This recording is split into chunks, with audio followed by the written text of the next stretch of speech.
Hello there, and welcome to my channel. I'm so glad you found your way here today.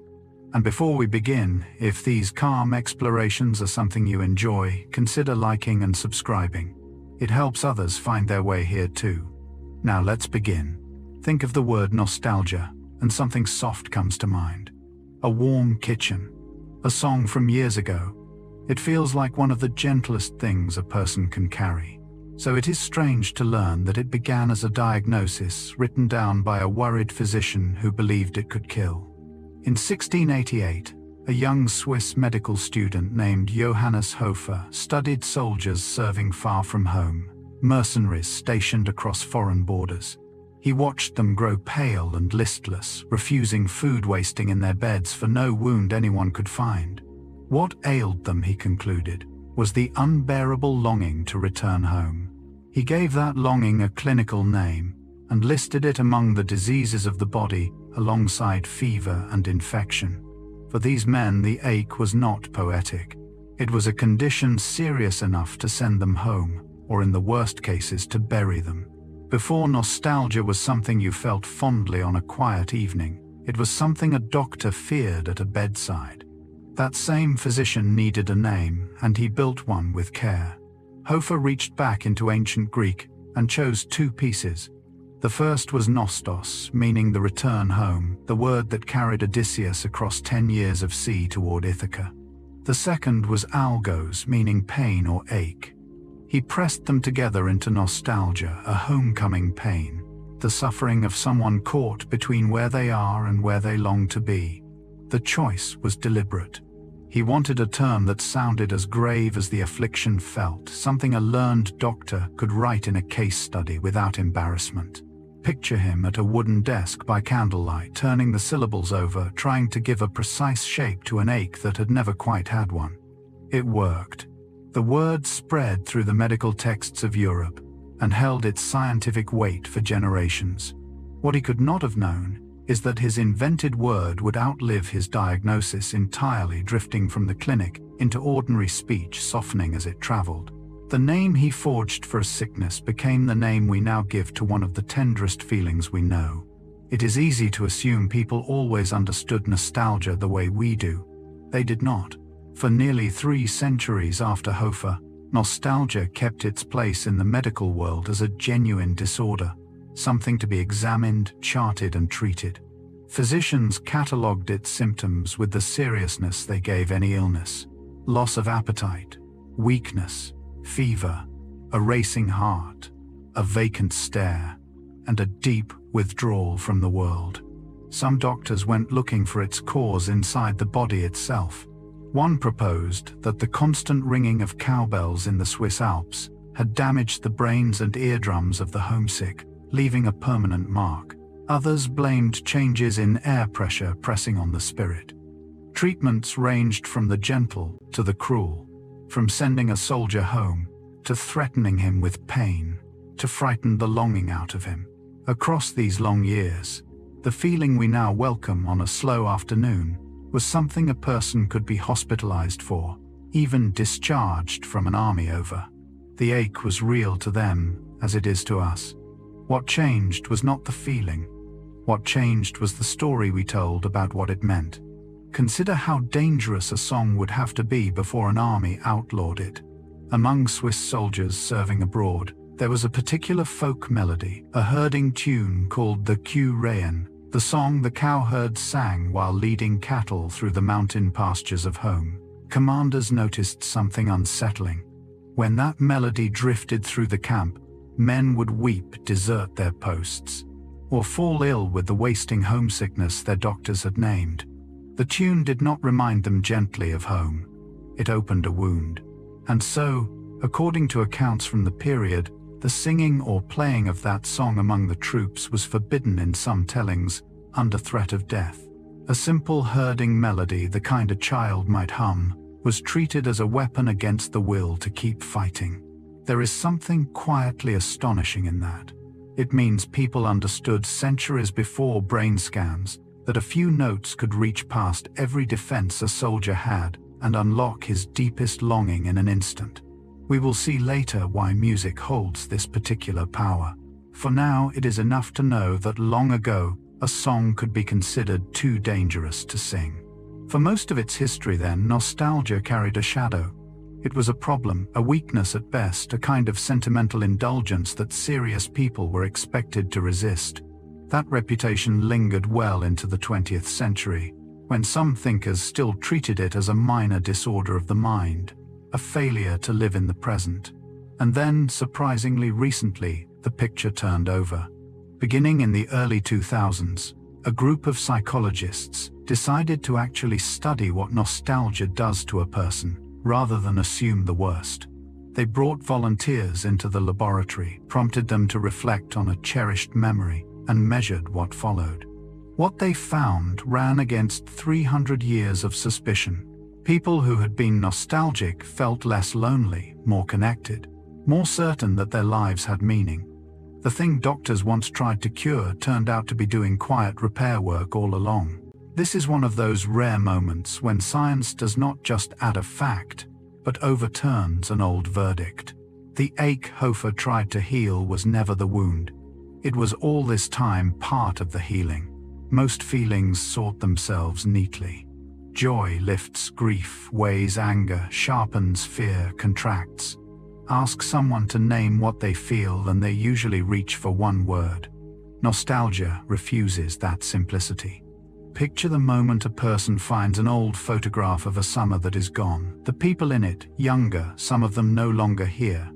A smile forms, and the eyes fill both at once. That is not confusion. That is the feeling working exactly as it should.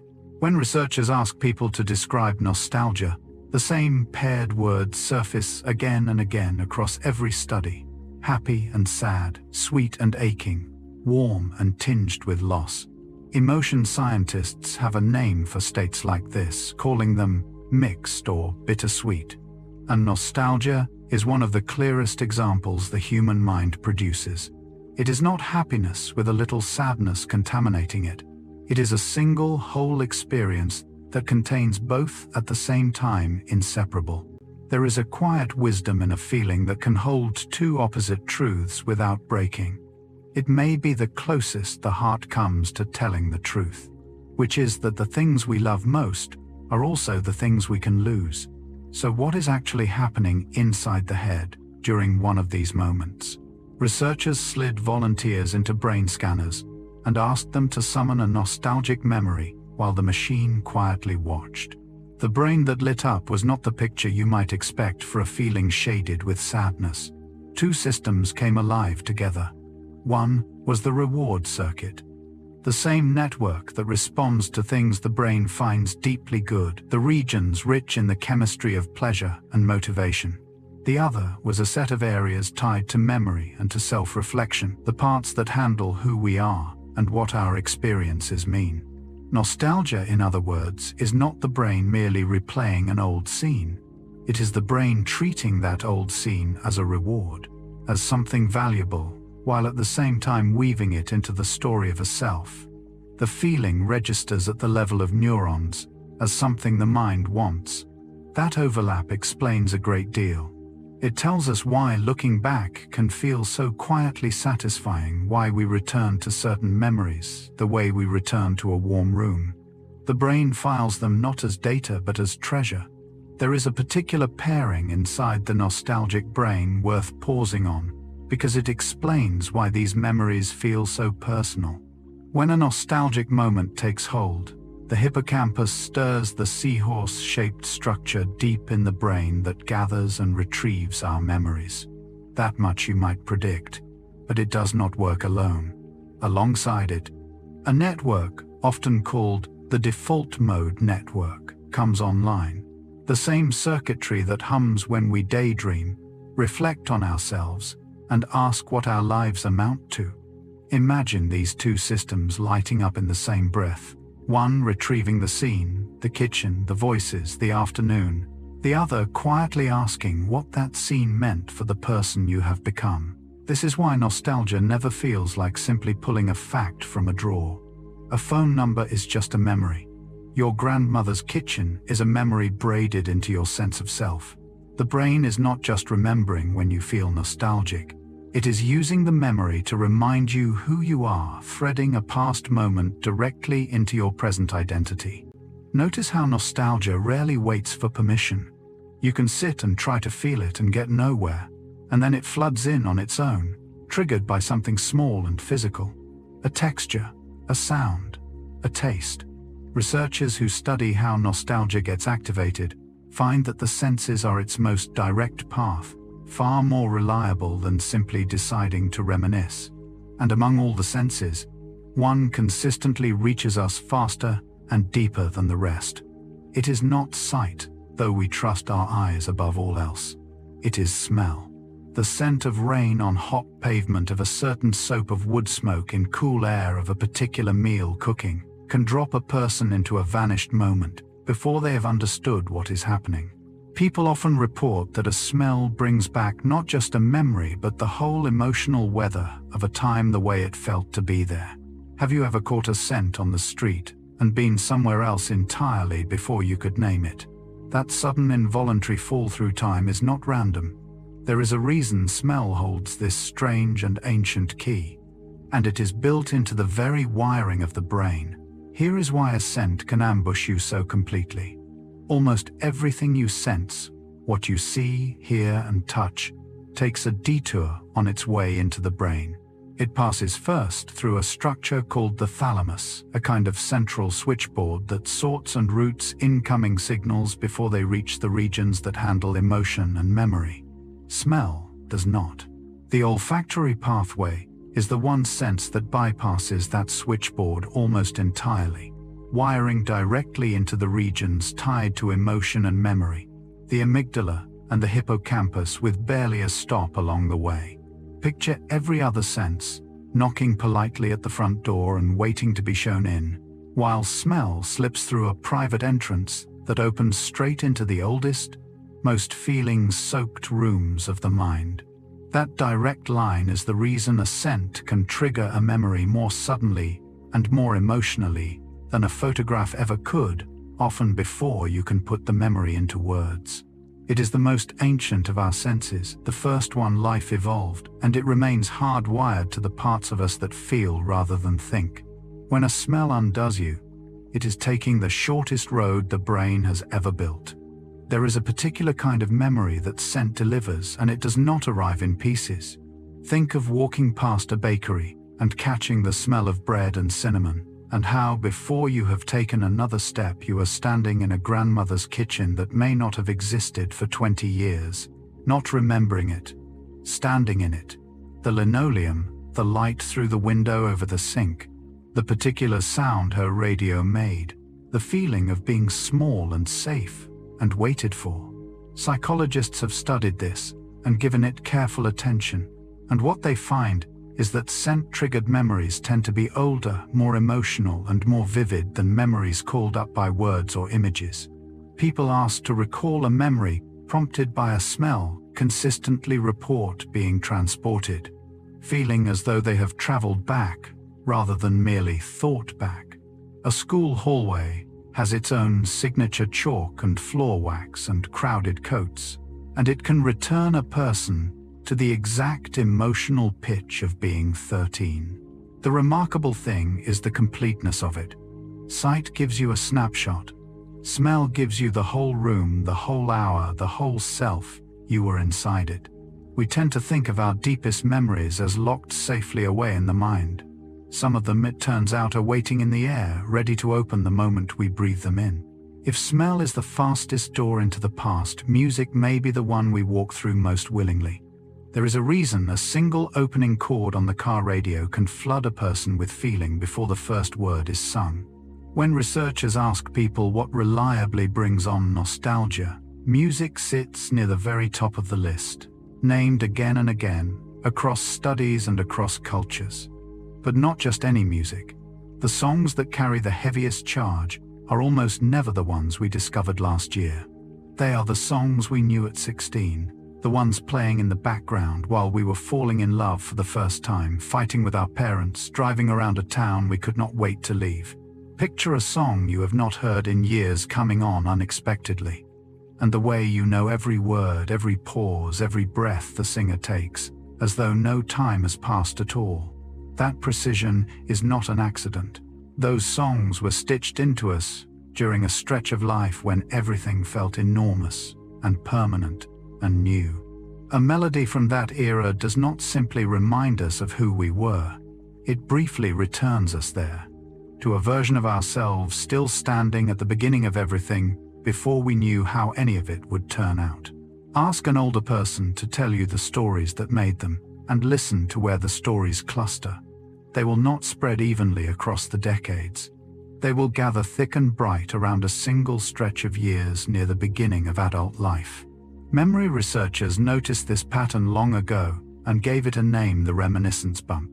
When people past middle age are asked to recall the most vivid events of their lives, the songs they loved most, the books that changed them, the moments that still feel close, an unusual share of those memories come from roughly the ages of 12 to 22. Not childhood, which is largely lost to us, not last year, which is still settling. That particular window, the bridge from child to adult, holds a density of memory that no other stretch of life can match. Picture the events of 70 years laid out along a line, and a single hill rising sharply over that one decade, the rest of the landscape comparatively flat. The bump shows up reliably across different cultures and different generations, which tells researchers it is not about any one era being special. It is about something the human mind does with those particular years, marking them somehow as the years that count. What makes the memories of that window so durable is not just that we have more of them, but how alive they remain. A person in their 70s may struggle to recall what they did last Tuesday, yet describe a single evening from age 17 with the detail of something that happened this morning. The exact dress someone wore, the temperature of the air, the thing that was said, and the thing that was left unsaid. These memories do not fade at the rate the rest of life seems to. They hold their color, their sound, their feeling decade after decade. Researchers studying autobiographical memory find that events from the reminiscence bump are not only more numerous, but rated as more vivid, more significant, and more deeply tied to a person's sense of who they are. There is something quietly moving in this. It means that long after a face in the present has slipped your mind, the face of a first friend, a first love, a first heartbreak can remain perfectly intact, carried forward across an entire life, like something you packed early and never set down. Whatever else time takes, it seems to leave those years largely alone. The question, of course, is why? Why should the mind guard that one stretch so fiercely, when so much else is allowed to dissolve? The answer researchers keep returning to has less to do with the events themselves, and more to do with who we are becoming while they happen.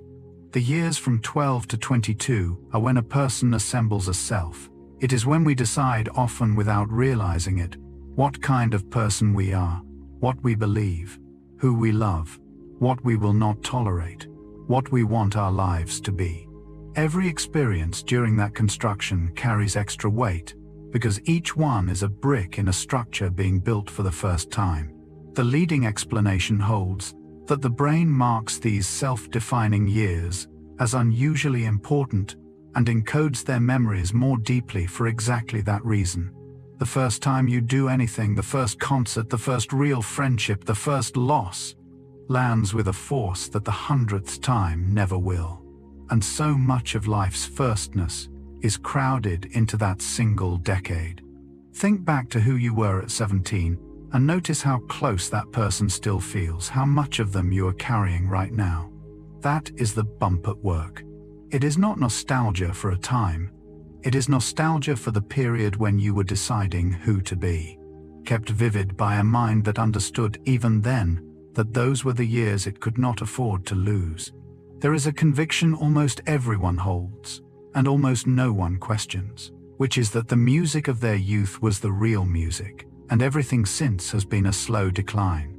The parents who said it about their generation became the children who roll their eyes, who then grow up and say precisely the same thing about theirs. It feels like a judgment about quality. It is not. Researchers who study musical taste have traced this pattern carefully. And what they find is that the songs a person rates most highly, the ones they call the greatest ever made, line up almost exactly with the music they heard during adolescence and early adulthood. The same window we have been circling those years from roughly 12 to 22 is when our musical loyalties are set, and they tend to last for life. A person who came of age with Motown, or with the radio of the 1980s, or with whatever filled their teenage bedroom, will often carry that as the high water mark of all music against which the rest of their life is quietly measured. The taste feels like discernment. It is really attachment. We do not love that music because it was the best. We love it because it was playing while we were becoming ourselves, and the brain bound the two together so tightly that we can no longer tell them apart. Here is something that should not be possible, and yet it is everywhere once you notice it. A person can feel a genuine aching nostalgia for a time they were never alive to see. Consider the young adult who longs for the 1950s diners, or the crackle of vinyl in a decade that ended before their parents were born, or the look and feel of an era they know only through film and photographs and borrowed stories. The feeling is real, warm and specific, and it points at a past that was never theirs. Researchers have taken this seriously, rather than dismissing it, recognizing that nostalgia does not strictly require first-hand memory at all. We can grow attached to an imagined version of a time, assembled from old movies, family photographs, music, and the stories handed down to us, and we can miss it as though we had lost it ourselves. In a country that endlessly reproduces and sells its own past, this borrowed longing is woven through the culture in the revival of old fashions, the appetite for the vintage, the romance of decades, reduced to a mood. It raises a quietly unsettling question. If you can ache for a time you never knew then, what exactly is nostalgia reaching for? Perhaps not the past itself, but something the past has come to stand for. A feeling that strange and that common eventually earns a name, and this one has. Scholars who study collective memory and culture call it historical nostalgia, or sometimes vicarious nostalgia. The longing for a period a person did not personally live through. Naming it matters because it separates two things we tend to blur together. There is the nostalgia built from your own life, the smell of your own childhood, the songs of your own youth. And there is this other kind assembled second-hand from the era's leftover images and the way it has been packaged and remembered by everyone who came after. The second kind behaves differently. Because it is not anchored to anything that actually happened to you, it is freer to drift toward an idealized version. A past polished smooth, with the hardship and the boredom and the injustice quietly edited out. Picture a decade remembered only through its best songs and its prettiest photographs, the rest of it left in shadow. That is historical nostalgia at work, and it is powerful precisely because it answers to no real memory that could contradict it. It is the past as we wish it had been, which is often more seductive than the past as it was. And as we will see, that gap between the remembered and the real runs through all nostalgia, not only the borrowed kind. Nostalgia can seem to come and go at random, but study it closely, and a pattern emerges that is almost mechanical in its reliability. The feeling does not arrive most often when life is easy and bright. It comes when something is missing. Researchers who tracked when nostalgia surfaces found that it rises predictably in response to discomfort. And three triggers stand out with particular clarity.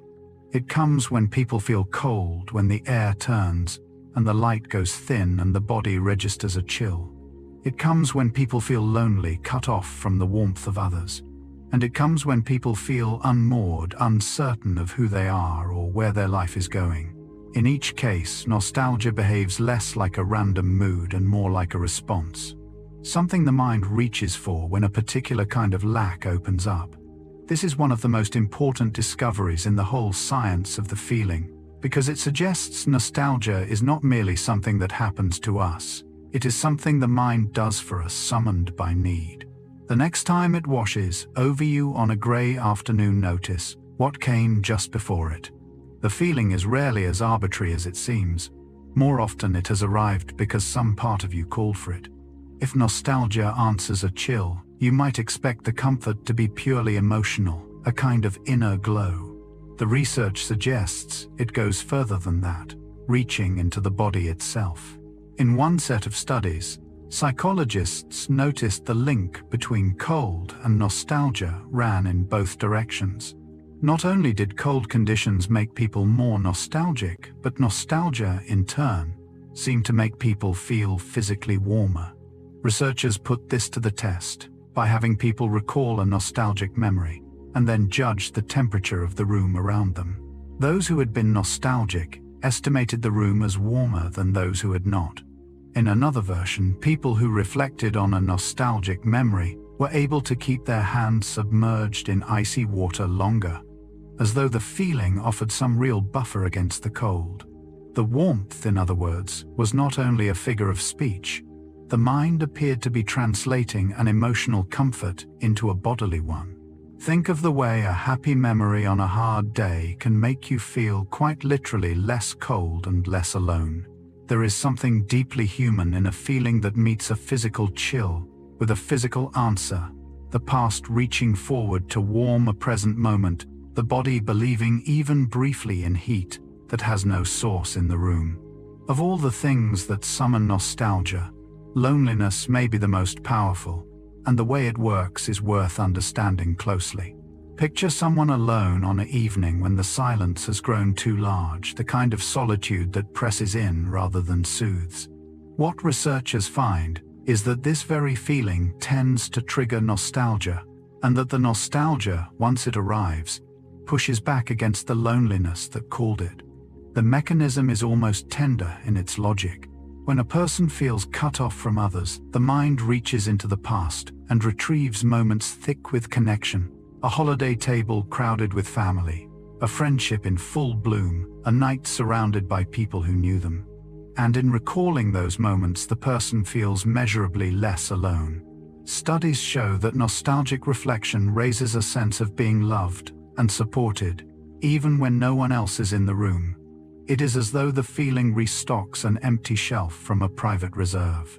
The people in those memories may be distant now or gone, yet their warmth remains usable, available to be felt again when it is needed most. There is real comfort in knowing that. It means the company we have kept across a lifetime is never entirely lost to us. It waits folded into memory, ready to be summoned the moment the present grows too quiet. There is a quiet clue hidden in the content of our nostalgia, one we rarely stop to notice. When researchers gather people's nostalgic memories and examine what they are actually made of, a striking consistency appears. The memories are populated. They are crowded with other people, with family and friends and lovers, with faces gathered around tables and fires, and in the back seats of cars. Almost no one asked to share a treasured nostalgic moment describes themselves standing alone. The feeling, it seems, is fundamentally social.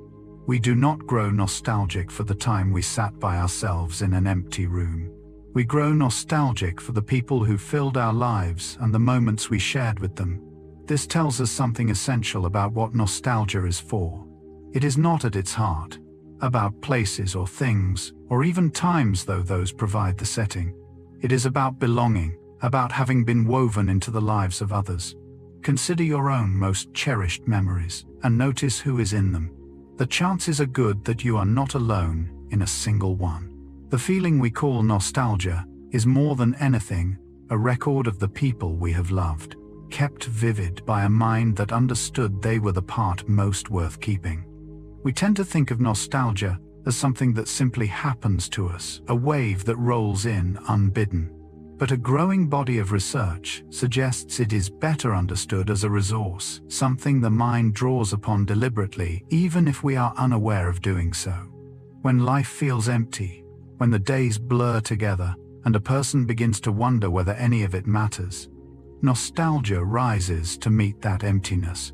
Psychologists who study how people cope with a sense of meaninglessness find that nostalgia acts almost like an internal supply, replenishing something that has run low. When researchers deliberately make people feel that life lacks meaning, those people become more nostalgic, as if the mind is instinctively reaching for its reserves. And the nostalgia helps. People who reflect on a cherished memory report a renewed sense that their lives have point and purpose. Think of it as a kind of well that fills quietly over a lifetime, every meaningful experience adding to it, so that in a dry season the mind has somewhere to draw from. This reframes the feeling entirely. Nostalgia is not weakness or escape or mere sentiment. It is the mind doing maintenance on itself, using the proven meaning of the past to shore up the uncertain meaning of the present, restoring a sense that the journey has been worth taking. Follow that thread a little further, and it leads somewhere quietly profound. In study after study, when people are guided to reflect on a nostalgic memory and then asked about their lives, something shifts. They report a stronger sense that their existence is meaningful, that there is significance and purpose woven through their days. The effect is reliable enough that researchers now consider meaning one of nostalgia's central gifts. The reason makes a kind of intuitive sense once you see it. To feel nostalgic is to revisit a moment that mattered, and in revisiting it, a person is reminded that their life has contained things worth caring about. Relationships that ran deep, experiences that left a mark, a self that has loved and been loved. That reminder does not stay locked in the past. It spills forward, coloring the present with the sense that a life like this, a life that has held such moments, must be a life that means something. Have you noticed how a hard, hollow day can soften the moment you remember something good you once had? That softening is meaning being restored. The past is not just a place we visit for comfort. It is the evidence we keep quietly, that our being here has counted for something ready to be reread whenever we begin to doubt it. This brings us to perhaps the most surprising thing nostalgia does, and it touches the deepest fear a person carries. Psychologists who study how human beings cope with mortality, with the knowledge that life ends, have found that nostalgia offers a quiet form of protection against that terror. When people are prompted to think about their own death, a reliably distressing exercise, those who then turn to nostalgia handle it better. The fear loosens its grip. The reason connects directly to everything we have just traced. Nostalgia confirms that a life has been meaningful, full of love and connection and experiences that mattered, and a life that has meant something is somehow easier to imagine ending. It is not that nostalgia denies death or distracts from it. It answers death with the only thing that can truly soften it, which is the felt certainty that the life being lived was worth living. Consider how differently the end might appear to someone looking back on emptiness, and to someone looking back on a life rich with people and moments they would not trade. The past gathered up and held with fondness becomes a kind of reassurance. It whispers that whatever comes, this life was real, it was full, and it was loved. Few feelings can offer that. Nostalgia, the ache we once tried to cure, turns out to be one of them. You might expect a feeling so turned toward the past, so concerned with one's own memories, to make a person inward and self-absorbed. The opposite turns out to be true. When researchers put nostalgia to the test in the laboratory, they found it reaches outward, changing not just how people feel, but how they behave toward others. In a series of studies, people who were prompted to feel nostalgic became measurably more generous. They gave more money to charity when asked. They expressed more willingness to help a person in need. In one experiment, after a spill was staged nearby, those who had been reflecting nostalgically were quicker to rise and lend a hand. The connection makes sense once you recall what nostalgia is built from. It fills a person with the warmth of past belonging, with the felt presence of people who cared for them, and that warmth does not stay contained. It overflows into the present, softening a person toward whoever happens to be in front of them, even a stranger. Think of how much kinder you feel toward the world after remembering someone who was once kind to you. Nostalgia takes the love we received long ago and quietly converts it into love we are willing to give now. The past, it seems, does not only comfort the one who remembers, it can ripple outward into a gentler way of moving through the world. Here is a contradiction that should not resolve, and yet it does. Nostalgia looks backward, toward what is finished and gone, and so, by every reasonable expectation, it ought to leave a person wistful and dimmed, lingering in a present that can never match what was. Researchers expected something like that. Instead, they found that nostalgia, the most backward-facing of feelings, reliably makes people more hopeful about the future. After reflecting on a cherished memory, people report greater optimism, a brighter sense of what lies ahead, more confidence that good things are still to come. A feeling pointed entirely at yesterday somehow brightens tomorrow. The explanation lies in what nostalgia restores. By reminding a person of the connection, meaning, and joy their life has already held, it rebuilds a kind of inner foundation, and from that steadier ground, the future looks less frightening and more full of possibility. The past becomes evidence rather than burden-proof that life can be good, which makes it easier to believe it will be good again. There is something quietly beautiful in that turn. We assume looking back keeps us stuck, but for most people, it does the reverse. It is by remembering how much we have already lived that we find the courage to keep going, the past gently lighting the road ahead rather than blocking it. Sit with that, finding a moment longer, because the mechanism beneath it is worth seeing clearly. When a person calls up a treasured memory, they are not only revisiting an event, they are reactivating the feelings that came with it, the sense of being safe, loved, capable, alive. And those feelings do not understand the difference between past and future. They simply flood the present. And from within that flood the days ahead, take on their color. A person who has just remembered a time they were deeply happy carries a residue of that happiness into their expectations, and so the future seen through it looks warmer. Researchers describe nostalgia as a bridge drawing on the proven good of the past to support an uncertain present and reach toward what comes next. It is not naive hope conjured from nothing. It is hope grounded in experience, the kind that says, I have known good times before, and so they are possible again. Think back to a moment you would gladly relive, and notice how holding it does not sink you into longing, but lifts you gently into a sense that more such moments lie ahead. That is nostalgia doing its quiet, forward-leaning work. The memory we reach for to comfort the present turns out to be the same one that gives us the nerve to keep walking into the future. We have touched on how nostalgia eases loneliness, but the research goes further, putting numbers to something we usually only feel. Psychologists have developed careful ways of measuring what they call social connectedness, a person's sense of being bonded to others, supported, held within a web of relationships. And when they measure it before and after nostalgia, the needle moves. People who have been guided into a nostalgic state score reliably higher on these measures of connection than those who have not.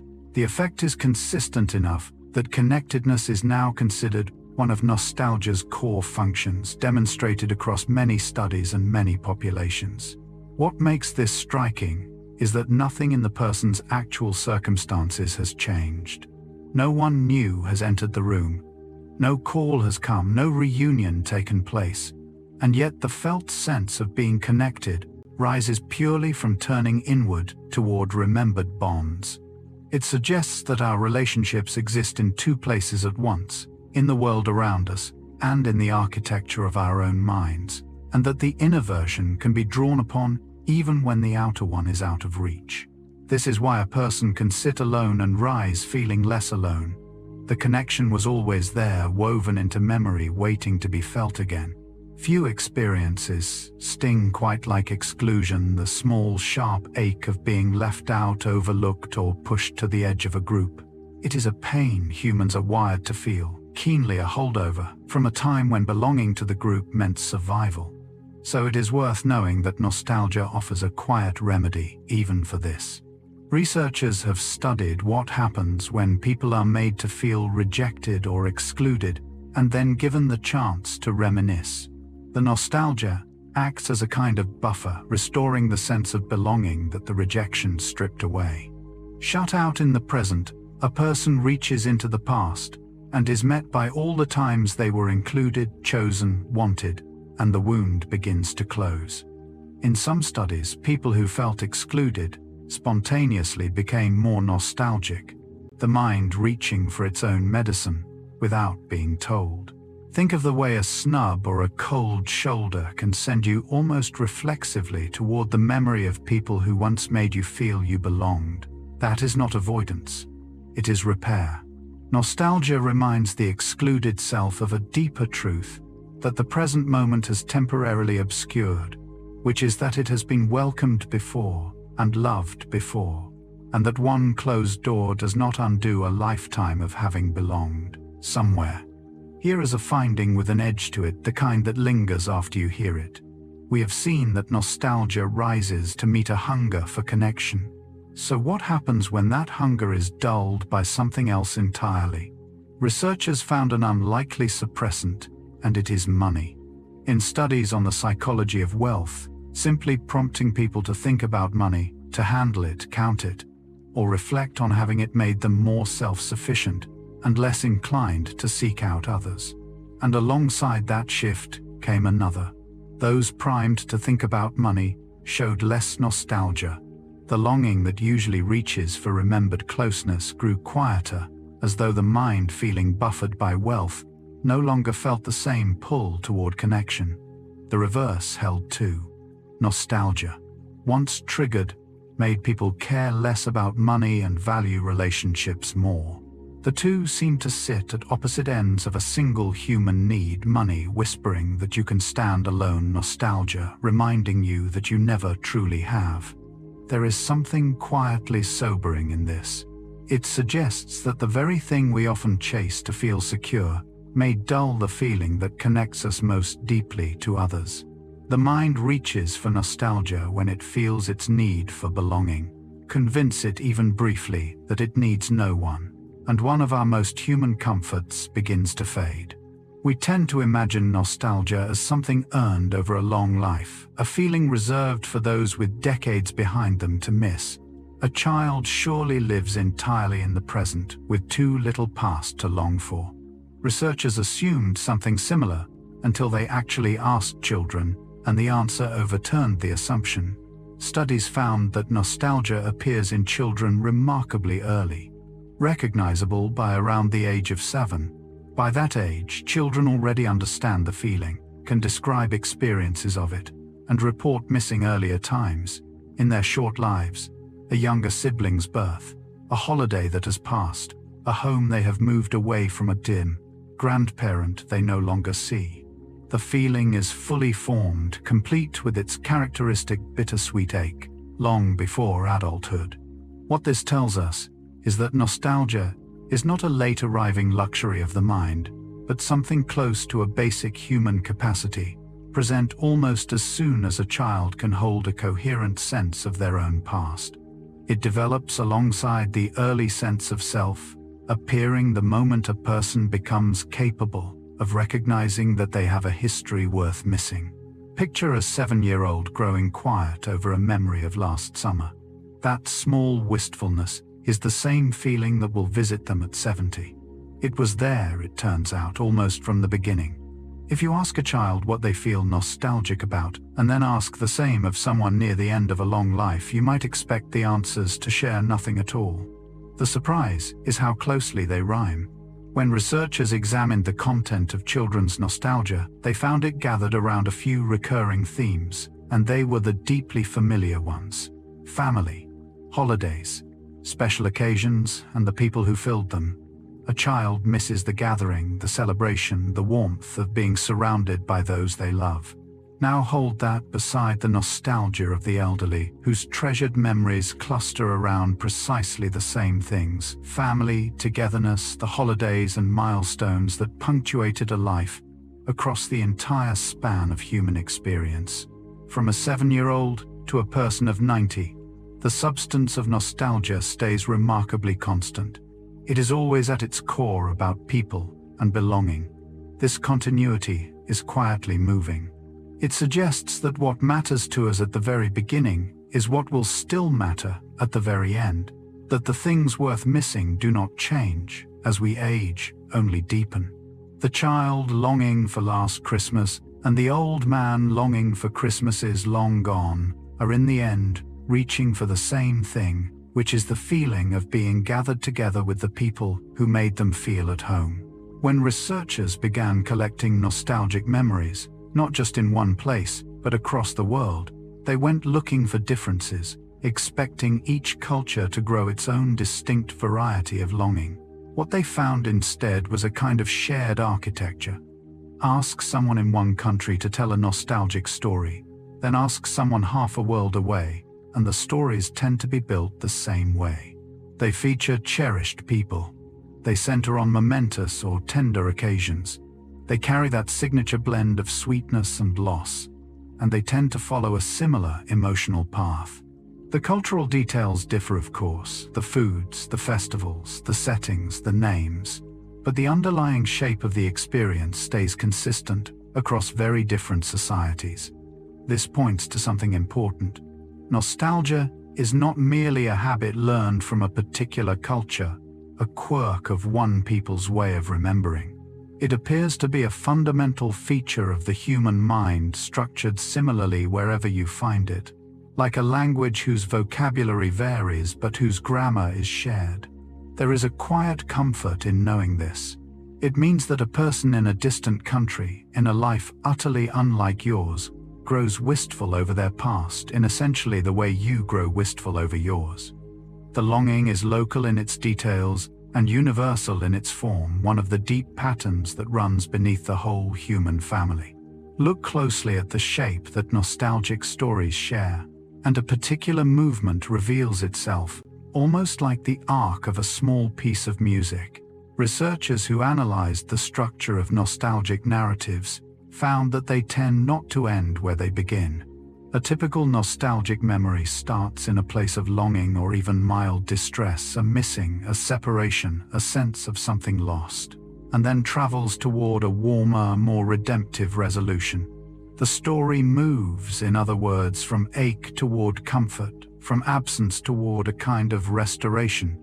By the end, the rememberer is usually left feeling more connected, more whole, more at peace than when the memory began. This is part of why nostalgia, despite its sadness, leaves us better rather than worse. The very form of the experience is built to resolve upward, to take a person through the loss and deliver them somewhere gentler. It is not a feeling that wallows. It is a feeling that travels, and its destination is reliably warmer than its starting point. Notice this the next time a nostalgic memory takes hold of you, the way it may begin with a pang but rarely leaves you there. There is a quiet, redemptive logic built into the feeling itself, a tendency to move through the sorrow of what is gone and arrive finally at gratitude for the fact that it was ever ours at all. We have called nostalgia bittersweet, and the word is exact, but it would be a mistake to imagine the two halves balanced evenly. When researchers measure the emotional makeup of nostalgia, asking people to weigh how much joy and how much sorrow the feeling holds, the scales do not sit level. The sweetness wins. People consistently report that their nostalgic experiences are more positive than negative, more warm than mournful, more comforting than painful. The bitterness is real, the ache of what is gone is genuinely there, but it is the minor note beneath a major chord. This matters because it explains why we return to nostalgia willingly rather than avoiding it the way we avoid plain grief. If the sorrow dominated, we would flinch from the feeling. Instead, most people seek it out, choose the old song, open the old photographs, precisely because they know that what waits on the other side is on balance good. The sadness is the price of admission small enough that the warmth is worth it. Think of how you can return to a memory that contains real loss and still come away comforted rather than wounded. That is the ratio at work. Nostalgia is engineered somehow, so that the love we recover outweighs the loss we are reminded of, which is exactly why a feeling shaded with sorrow remains one we are glad to feel. It would be easy to assume the sadness in nostalgia is a flaw, a contaminant that a purer, happier memory would be better off without. The research suggests the opposite. The bittersweetness is not a defect in the feeling. It is the source of its power. Psychologists who study mixed emotions find that the combination of joy and sorrow does work that neither could do alone. The sweetness draws us toward the memory and fills us with warmth, while the trace of loss gives the experience its depth, its seriousness, its weight. A purely happy memory entertains us. A bittersweet one moves us and changes us. The sadness is what signals that this mattered, that something real was at stake, that the thing being remembered was precious enough, that its passing leaves a mark. Strip the sorrow away, and you would be left with mere pleasantness, which comforts but does not deepen. It is the union of the two that allows nostalgia to do its profound work, restoring meaning, strengthening identity, reconciling us to the passage of time. The ache, in other words, is not the part to be removed. It is the part that makes the feeling matter. We are tempted to wish our tender memories came without the sting. But it is precisely the sting that tells us how much there was to lose and how fully we once had it. Nostalgia has a calendar, though most of us never notice it.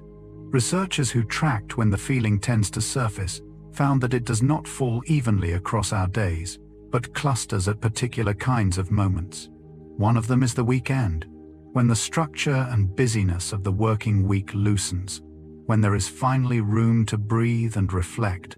Nostalgia drifts in more readily, filling the quieter, more open hours. But the larger pattern concerns the turning points of a life. Nostalgia rises sharply at thresholds, the moments when one chapter closes and another begins, when a person is poised between what was and what will be. These transitions, by their nature, force us to look back at what we are leaving, even as we step toward what is coming. And in that backward glance, nostalgia waits.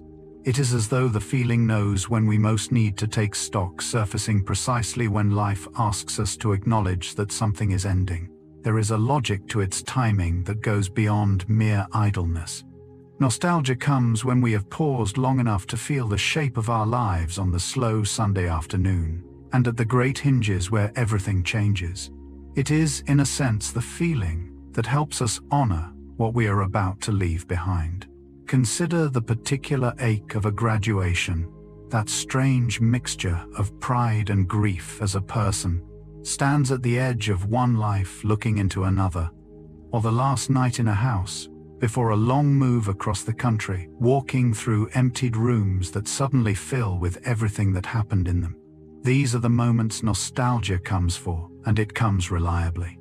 Researchers find that major life transitions are among the most dependable triggers of the feeling, far more so than ordinary days.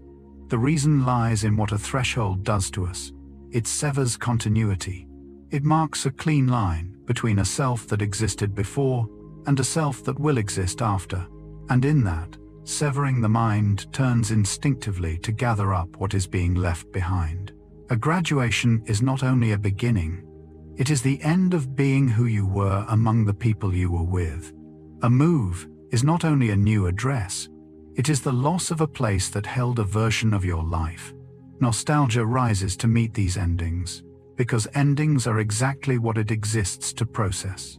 Think of the last time your life turned a corner this sharply, and how the past seemed to rush forward to meet you. That rush is the feeling doing its work, helping you carry the old self across the threshold into the new. There are moments when nostalgia seems to belong not to a person but to the air itself, settling over everyone at once. The end of a year is one of them.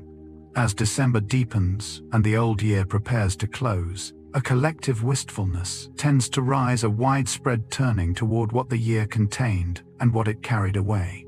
Researchers note that these temporal landmarks, the turning of the calendar, the passing of one year into the next, reliably stir nostalgic reflection, prompting people everywhere to take stock of time's passage.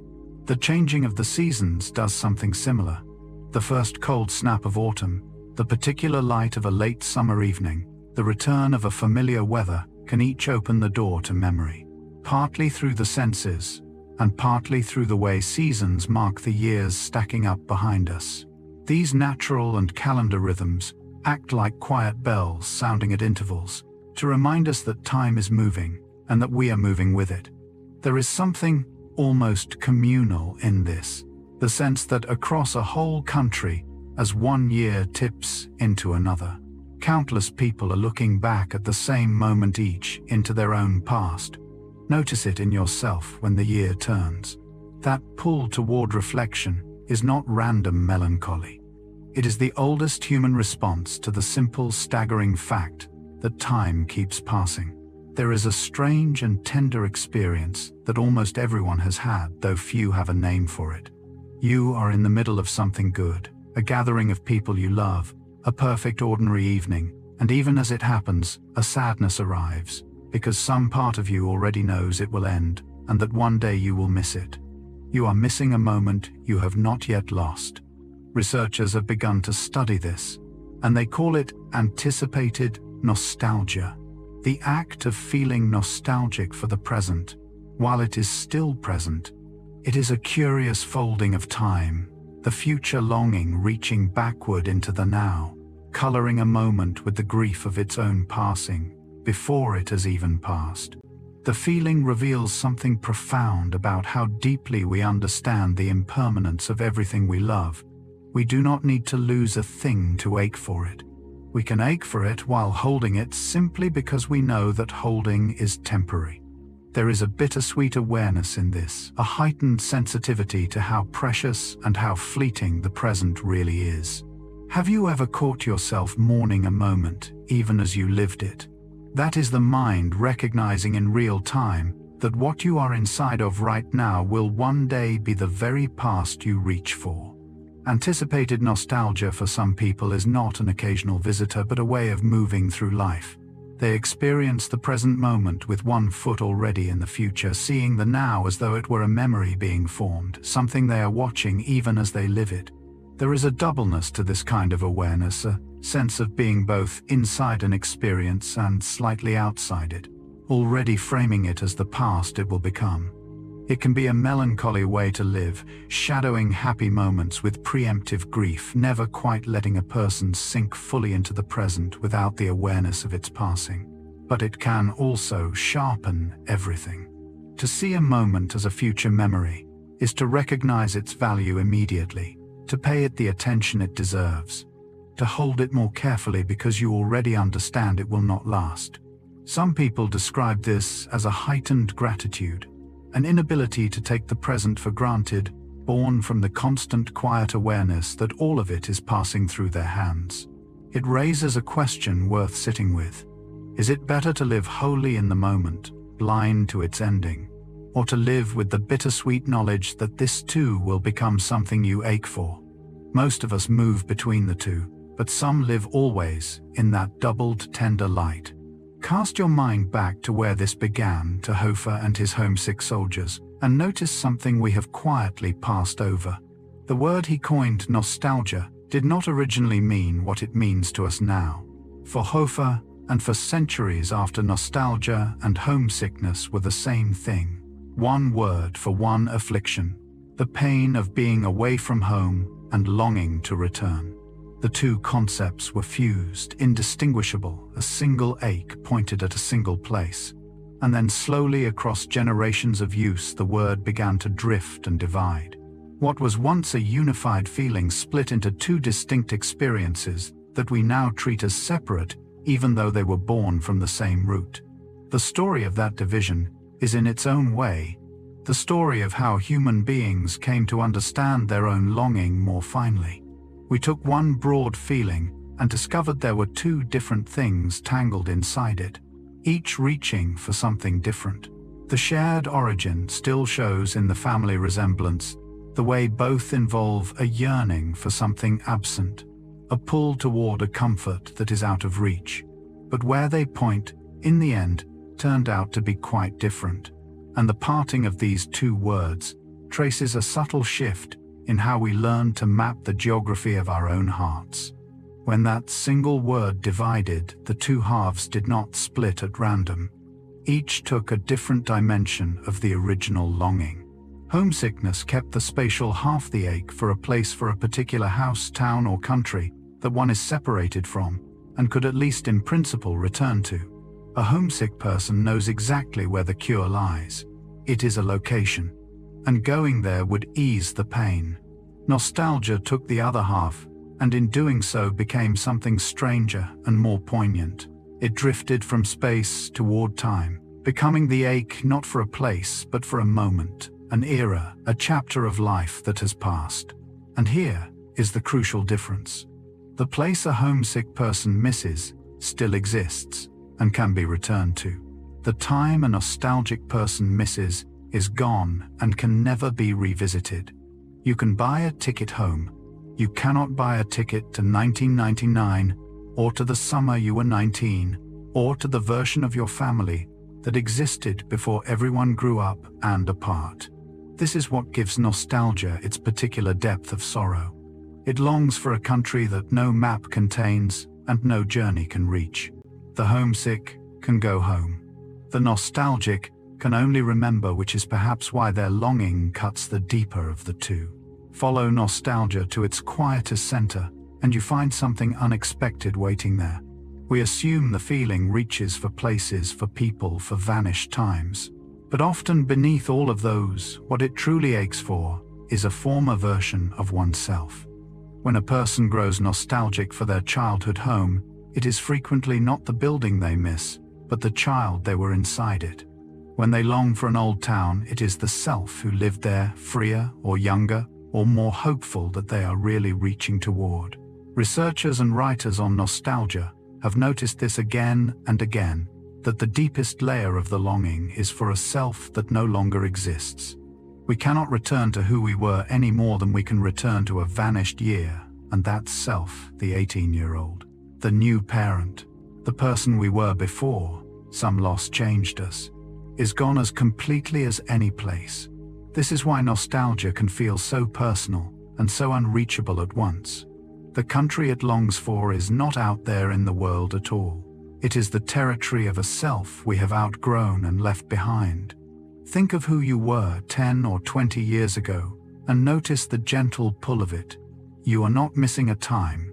You are missing a person, and that person was you. If nostalgia longs for the selves we have left behind, it also does something quietly essential with them. It keeps them connected to us.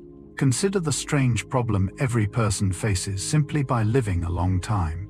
The child, you are the adolescent, the young adult, the person you are now, are in many ways radically different, with different bodies, beliefs, friends, even different selves. By any strict measure, you are not the same person you were at 7.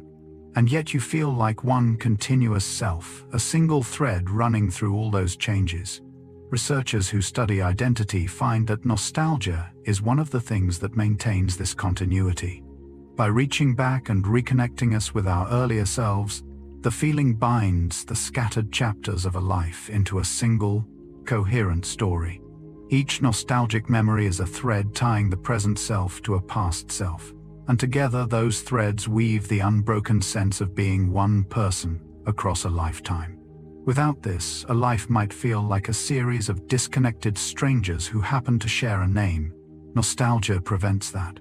It is part of how the mind insists against all the evidence of change, that the person remembering and the person remembered are the same. You are continuous with your whole history, and nostalgia is one of the quiet forces holding that history together into a self you can recognize. There is an image worth holding on to for what nostalgia does, and it is the image of stitching. A life is not a single seamless cloth. It is many pieces, the years and selves and seasons, and something must join them if they are to hold together as one garment. Nostalgia is one of the threads that does the stitching. Each time you remember an earlier self with warmth, you are passing a thread between who you were and who you are, drawing the two a little closer. reinforcing the seam that connects them.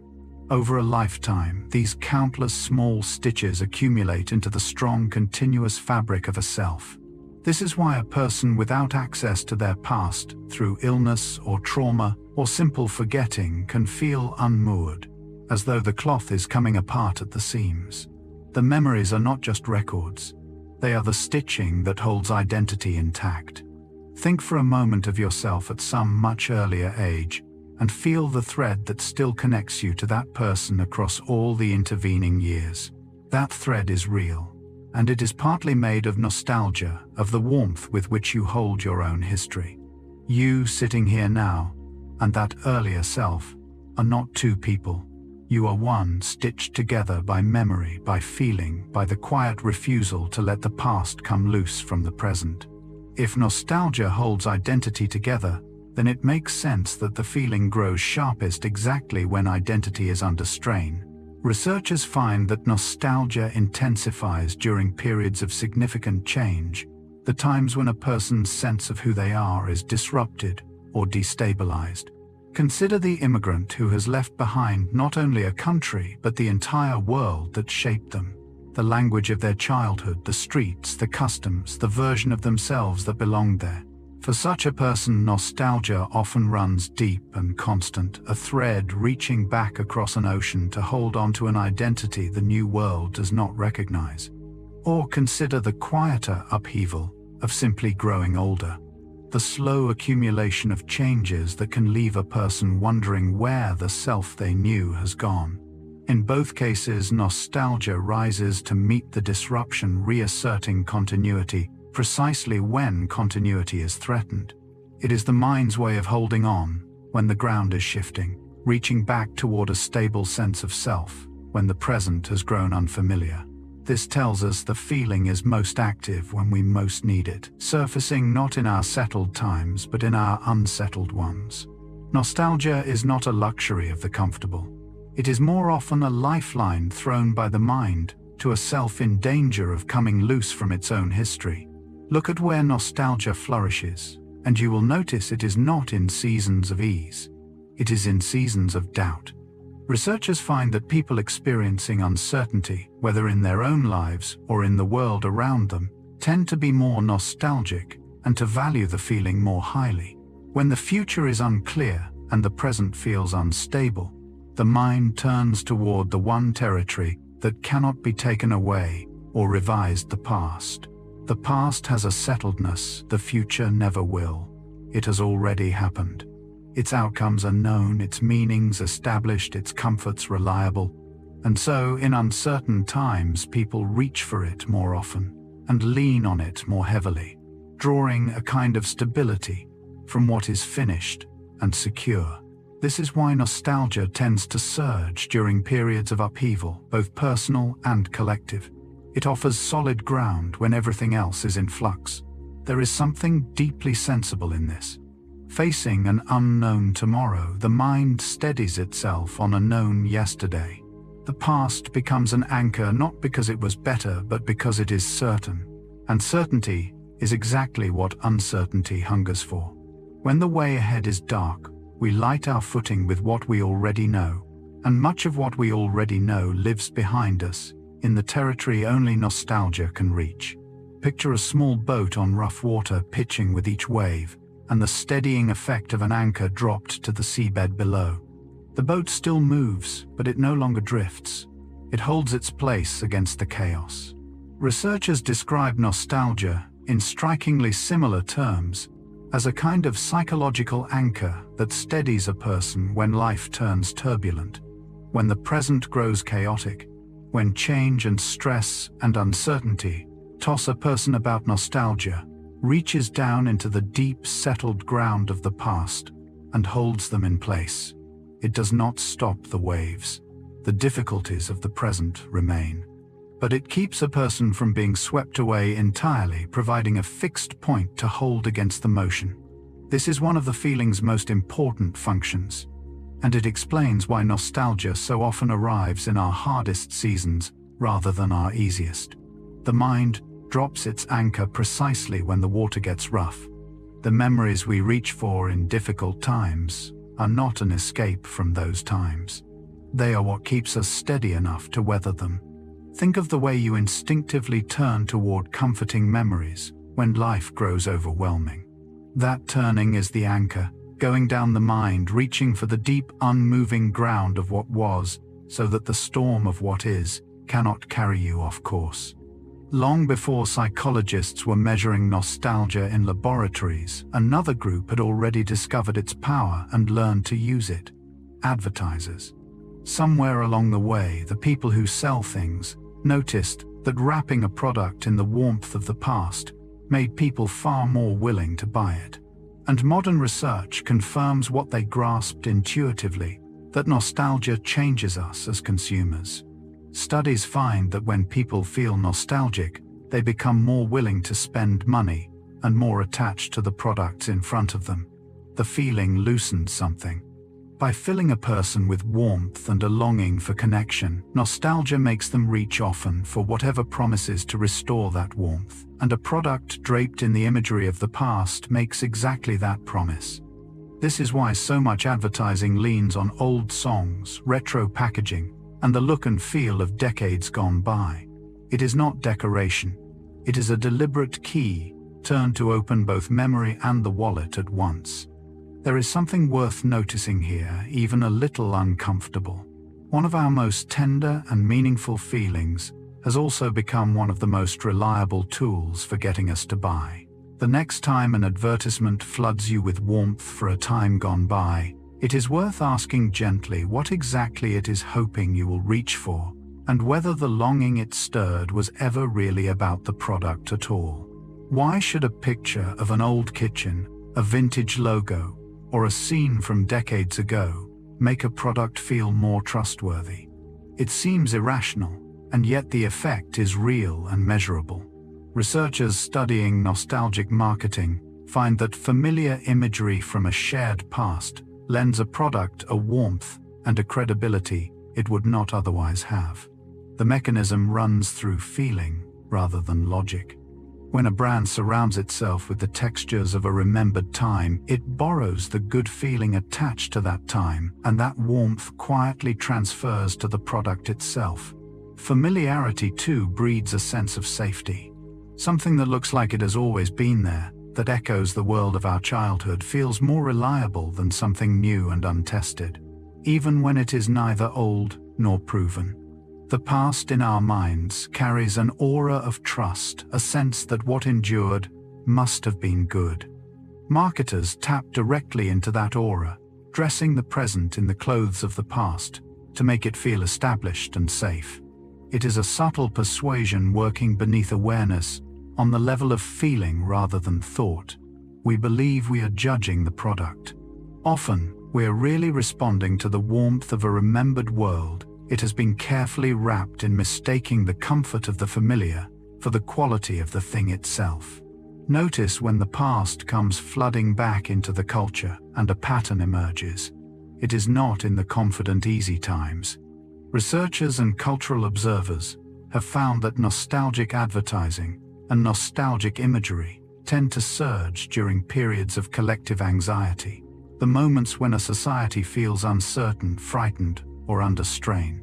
In hard economic times, in seasons of social upheaval, in years heavy with fear about the future, the marketplace fills with the comforting textures of the past.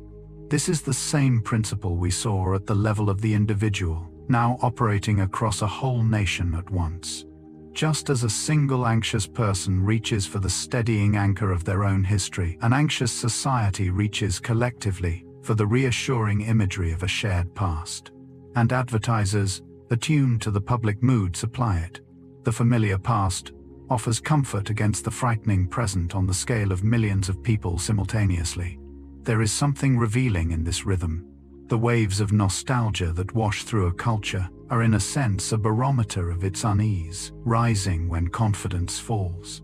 When a country grows, suddenly hungry for its own past, for its old styles and old certainties, it is often a sign that the present has grown hard to face, and the past is being summoned, as it always is, to steady a shaken people. Look at what fills theaters and screens today. and a striking amount of it is not new at all. It is the return of the once familiar. Entire entertainment industries have organized themselves around reviving the things people loved before the old films remade. The long-ended shows brought back the toys and stories of childhood reborn for a new generation, and just as importantly, for the grown children who loved them the first time. This is nostalgia operating not as a personal feeling, but as an economic engine, a force powerful enough to shape what an entire culture produces. The logic is sound. A familiar story arrives, with an audience already attached to it, already primed to feel the warmth of return, whereas something wholly new must build that attachment from nothing. So the past gets mined again and again for the feelings it can reliably summon. There is comfort in this for audiences, the pleasure of revisiting beloved worlds, and there is unmistakable profit in it for those who supply the revivals. But it also raises a quiet question about a culture that increasingly looks backward for its entertainment. When so much of what we consume is a return to what we already loved, we might wonder what it means to live in a present so eager to replay its own past, and whether the appetite for revival reflects affection or a deeper reluctance to let go. Most of us have done it. After a long, draining day, we do not reach for the new and challenging. We put on the old show we have already seen a dozen times, the comfort sitcom whose every episode we could recite, and we feel almost immediately soothed.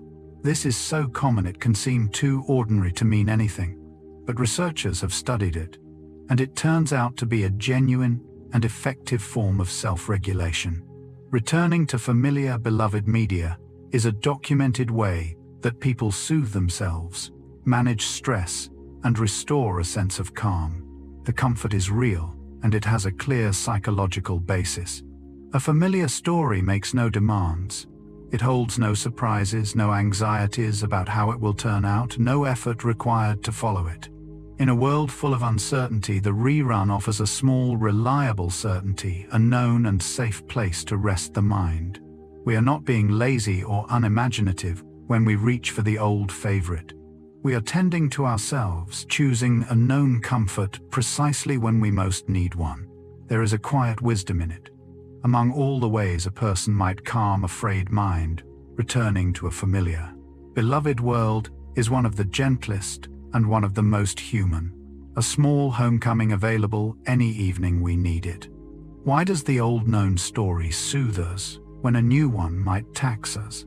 The answer lies in a single thing the familiar story removes, and that thing is uncertainty. Researchers who study why people rewatch and reread the things they already know point to a quality they call certainty, the calming effect of knowing exactly how something will unfold. When you watch a beloved show for the 10th time, there is no suspense to manage, no worry about whether your favorite character will be hurt or whether the ending will satisfy. You already know. And that knowledge frees the mind from a low, constant vigilance it does not usually notice it is carrying. Novelty, for all its pleasures, demands effort and a degree of alertness, a readiness for whatever might come. Familiarity asks nothing. It lets the nervous system stand down. The story becomes a kind of safe, enclosed space where nothing bad can happen that you have not already survived a dozen times. This is why a person under stress so often craves the known over the new. The mind, already taxed by the uncertainties of real life, seeks out a place where for an hour the outcome is guaranteed. There is rest in that guarantee. The rerun is not just entertainment. It is a small, controlled world where uniquely you already know that everything turns out the way you need it to. We have mostly spoken of nostalgia as something that arrives on its own, triggered by a scent or a song or a hard day. But there is another side to it.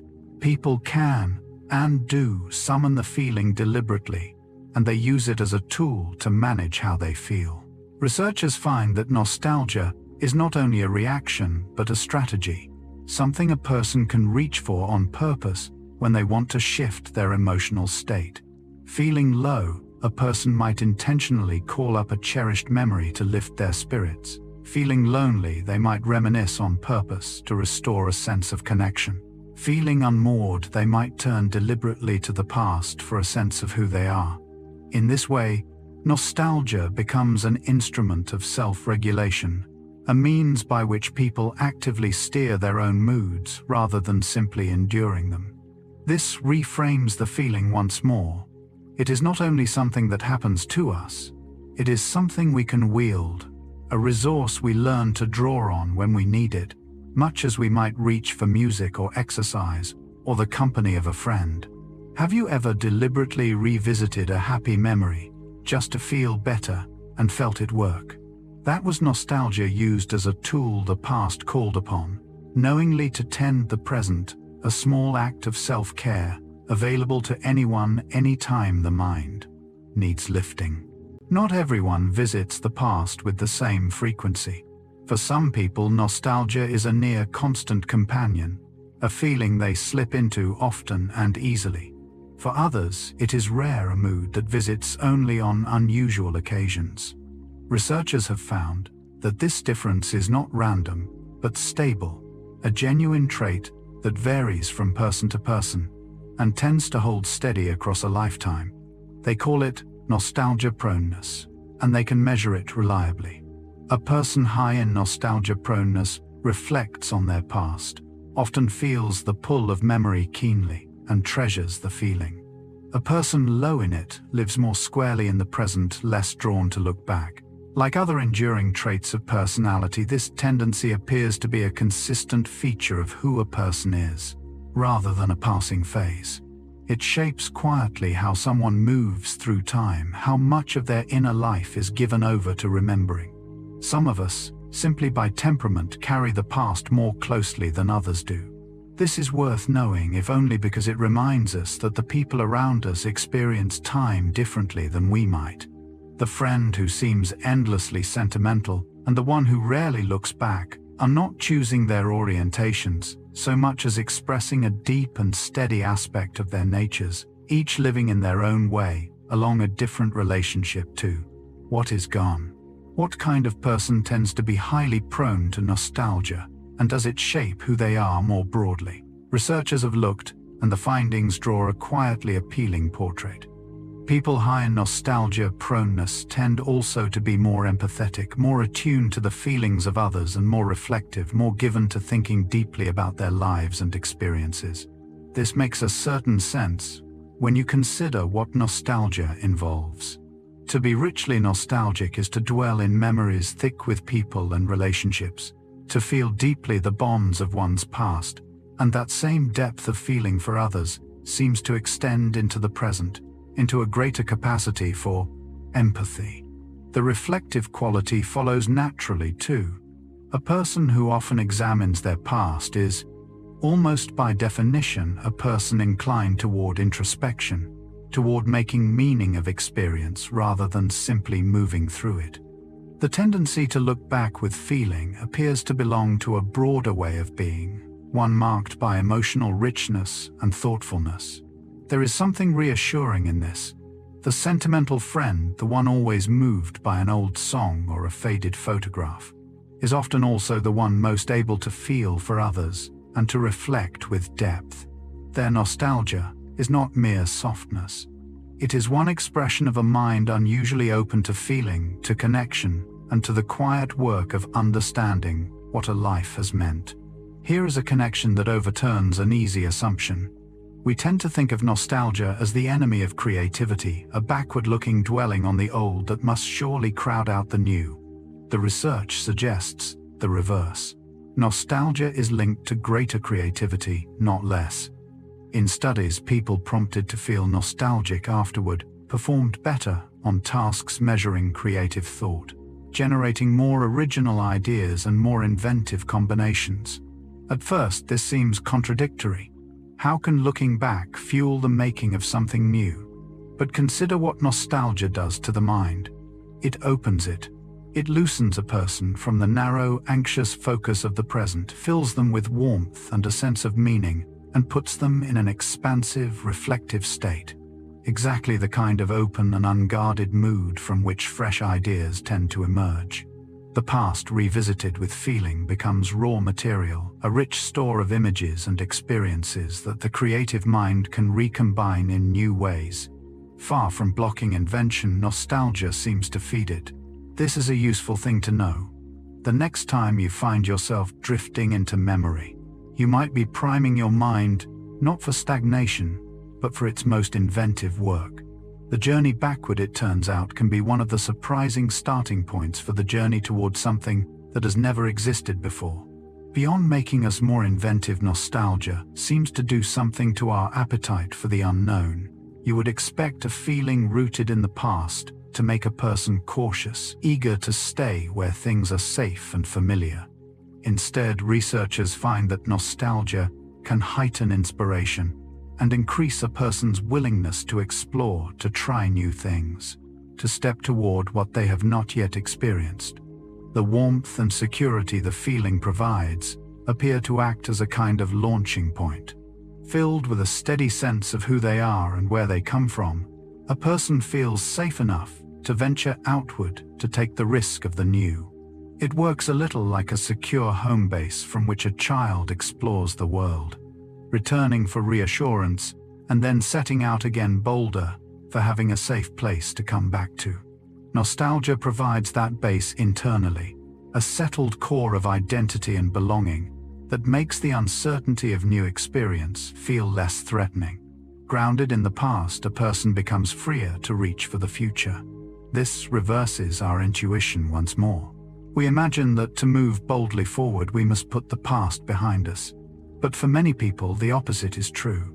It is precisely by holding the past close, by feeling rooted and secure in where they have been, that they find the courage to wander into territory they have never seen. Pay attention the next time nostalgia takes hold, and notice what often arrives alongside it: gratitude. The two feelings are close companions, so close they frequently appear in the same moment, almost indistinguishable. To remember a cherished time with warmth is very naturally to feel thankful that you had it at all. The fondness and the thankfulness arise together, two facets of a single experience of treasuring the past. Researchers studying these related emotions find them deeply intertwined, each tending to summon the other. When you grow nostalgic for a person who shaped your life, gratitude for having known them rises in the same breath. When you recall a happy chapter, thankfulness that it was yours follows close behind. This pairing is part of what makes nostalgia such a positive force despite its sadness. The gratitude that travels with it tilts the whole experience toward appreciation rather than mere loss, toward fullness rather than emptiness. It is the difference between mourning that something is gone and giving thanks that it was ever here. Nostalgia at its best leans toward the latter. The two feelings reinforce one another, the looking back deepening the thankfulness sweetening the looking back. Together they turn the past from a source of grief into a source of richness, a reminder not only of what we have lost, but more powerfully of how much we were given. There is a quiet movement in nostalgia that more often than not ends in gratitude. It begins perhaps with longing, with the ache of something gone, but for most people it does not stay there. As a person dwells in a fond memory, the feeling tends to shift, transforming from the pain of absence into thankfulness for presence, from grief that it ended into gladness that it happened. This spilling over from fondness into thanks is one of the most healing patterns the feeling produces, and it helps explain why nostalgia so reliably leaves people better rather than worse. The arc bends toward appreciation.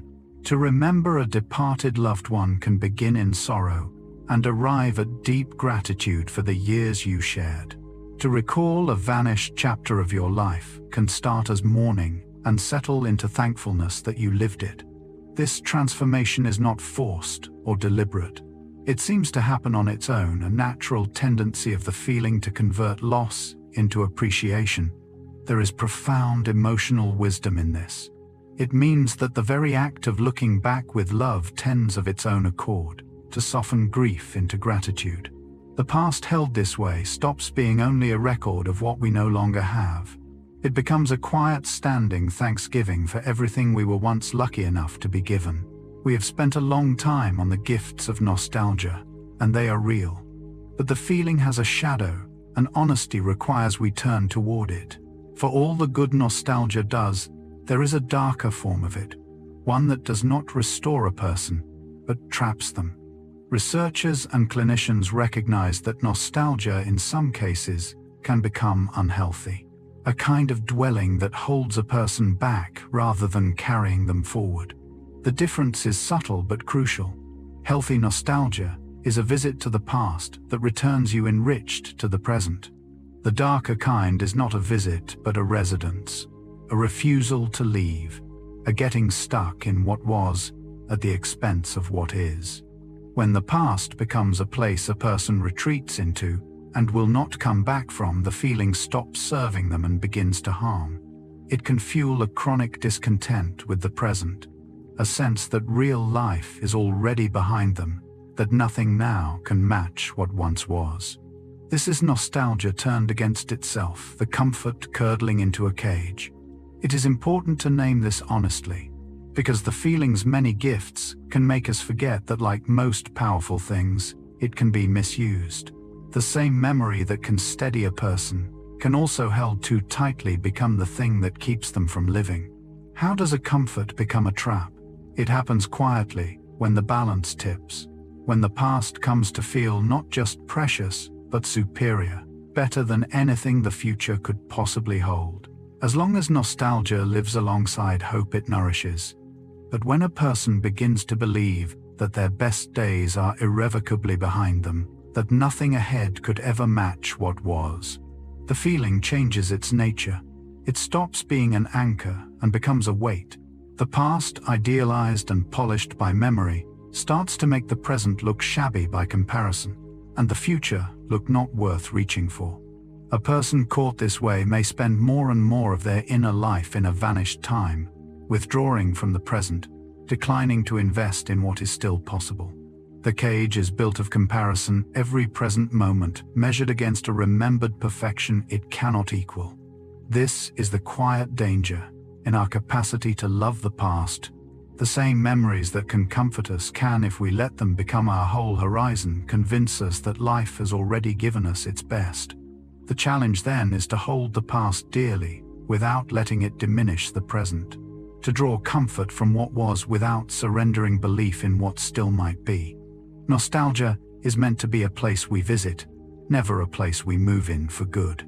The line between nostalgia that heals and nostalgia that harms can be drawn with a single question. Does the feeling bring you back, or does it keep you away? Healthy nostalgia is a round trip. A person sets out into the past, gathers its warmth, its meaning, its sense of connection, and then returns to the present, carrying those gifts more grounded and more whole for having gone. The journey serves the present. It deposits something valuable into the here and now. Unhealthy nostalgia is a one-way passage. The person sets out and does not come back, lingering in the past, using it not to enrich the present but to escape it. Researchers and therapists watch for exactly this distinction, because the same activity, remembering, can be either nourishing or corrosive, depending on its direction. The memory that sends you back to your life renewed is doing its proper work. The memory that pulls you away from your life and keeps you there has turned against you. This is a useful test to carry. When you notice yourself dwelling in the past, you might gently ask which kind of dwelling it is. Are you visiting and returning better for it, or are you hiding, declining to come home? The past is meant to be a well we draw from, not a country we emigrate to. The healthiest relationship to it always brings us in the end back here. For most people, nostalgia is a reliable source of warmth. But this depends, it turns out, on a mind that is functioning well, and when a mind is suffering, the feeling can be distorted. Researchers have found that in people experiencing depression, nostalgia does not work the way it normally does. Its usual comfort can drain away, and in some cases, the feeling turns painful. The looking back, yielding not warmth, but a heightened sense of loss and sadness. This is a significant and somewhat sobering finding. It tells us that nostalgia's healing power is not automatic or guaranteed. It depends on the emotional state of the person feeling it. A healthy mind can take a bittersweet memory and extract its sweetness, letting the warmth outweigh the ache. A depressed mind may do the opposite, dwelling on the loss, the goneness, the contrast between a brighter past and a dimmer present, so that the same memory that would comfort one person wounds another. The feeling itself is the same. What differs is the mind receiving it. This matters because it warns us against assuming that simply turning to the past will help everyone equally. For someone in the grip of depression, the usual remedy can become part of the pain, and the comfort the rest of us take for granted may for them be temporarily out of reach. Having named the shadow honestly, it is important to return to the light, because the shadow is the exception, not the rule. For most people, most of the time, nostalgia does exactly what we hope it will. It lifts the mood rather than lowering it. The overwhelming weight of the research points in this direction. Across study after study with ordinary healthy people, the act of turning to a cherished memory leaves them feeling better, warmer, more connected, more hopeful than before. The bitter sweetness resolves reliably toward the sweet. This is the central finding of the whole modern science of nostalgia, the one that overturned 3 centuries of suspicion. The feeling we once feared as a sickness is for most of us a source of genuine well-being, a small and dependable comfort woven into the structure of an ordinary mind. The exceptions, the darker forms, and the distortions of a suffering mind are real and worth knowing, but they should not obscure the larger truth. When a typical person on a typical day reaches for the past, what they find there does them good. There is reassurance in that.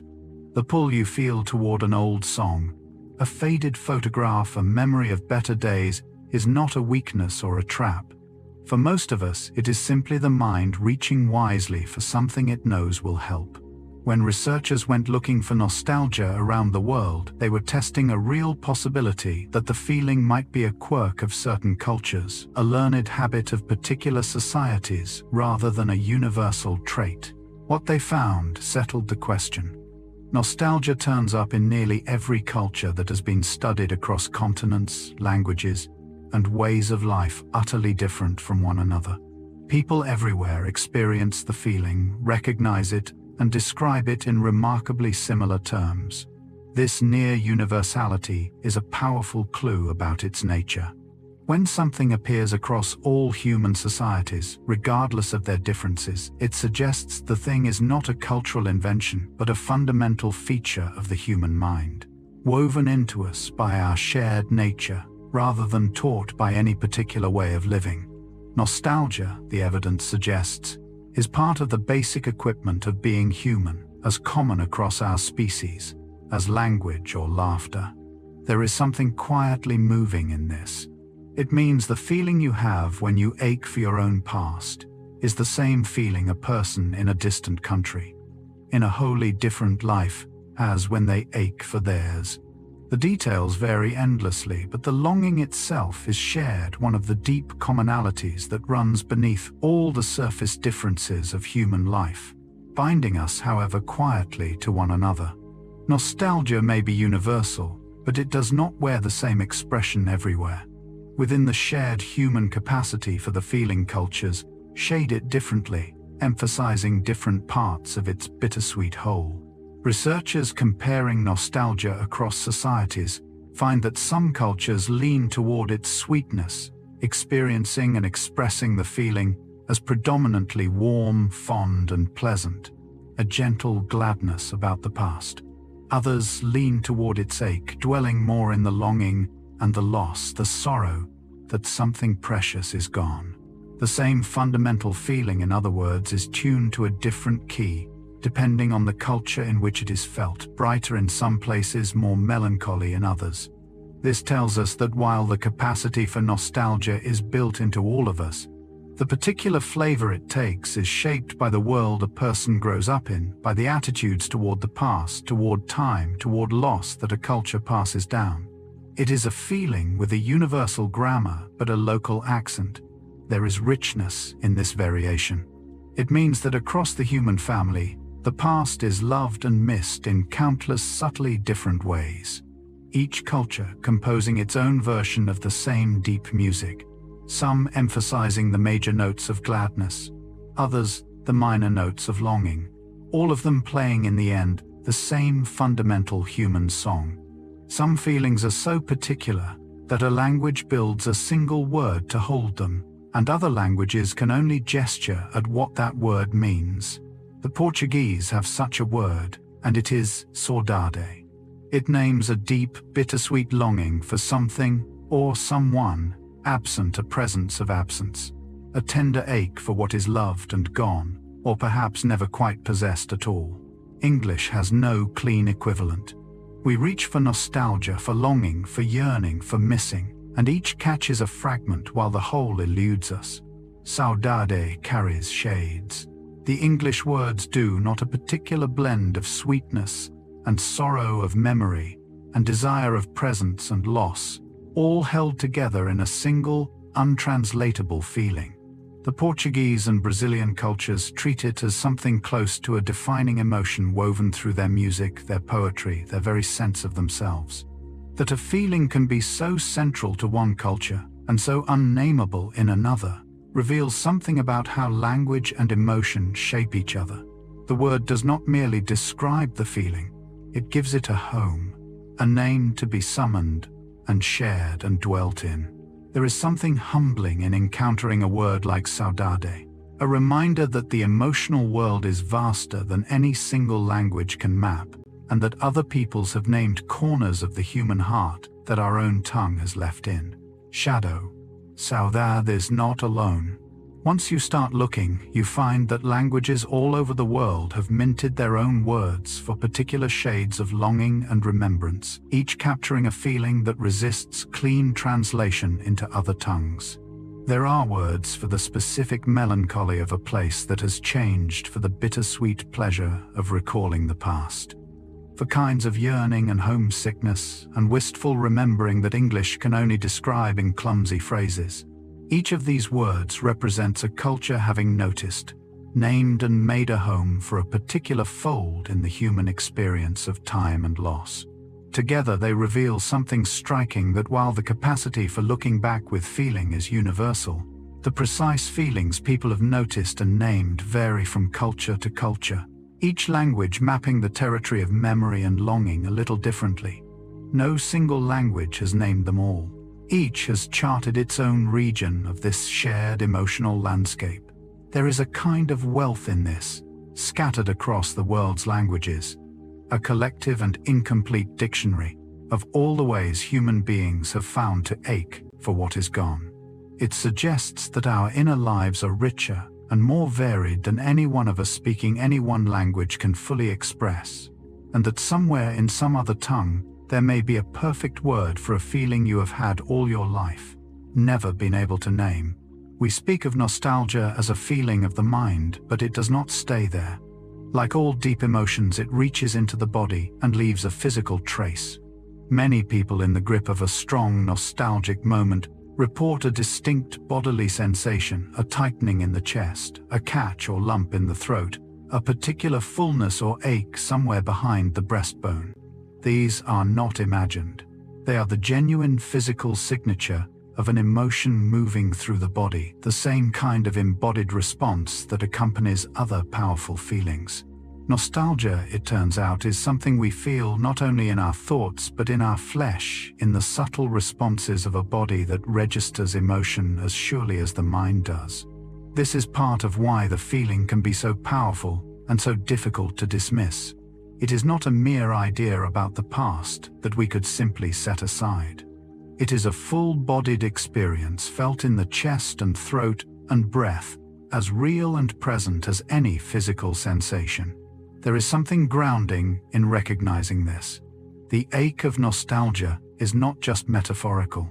When a memory tightens your throat or fills your chest, your body is participating in the remembering, responding to the past as though it carried real, present weight. The feeling lives in you, quite literally. as a sensation you can locate and feel. We touched earlier on how nostalgia can make a cold room feel warmer, and that finding points to something remarkable about the relationship between memory and the body. The body appears to respond to remembered warmth, almost as if it were happening now. When a person recalls a warm, loving moment from their past, the body does not treat it as a distant abstraction.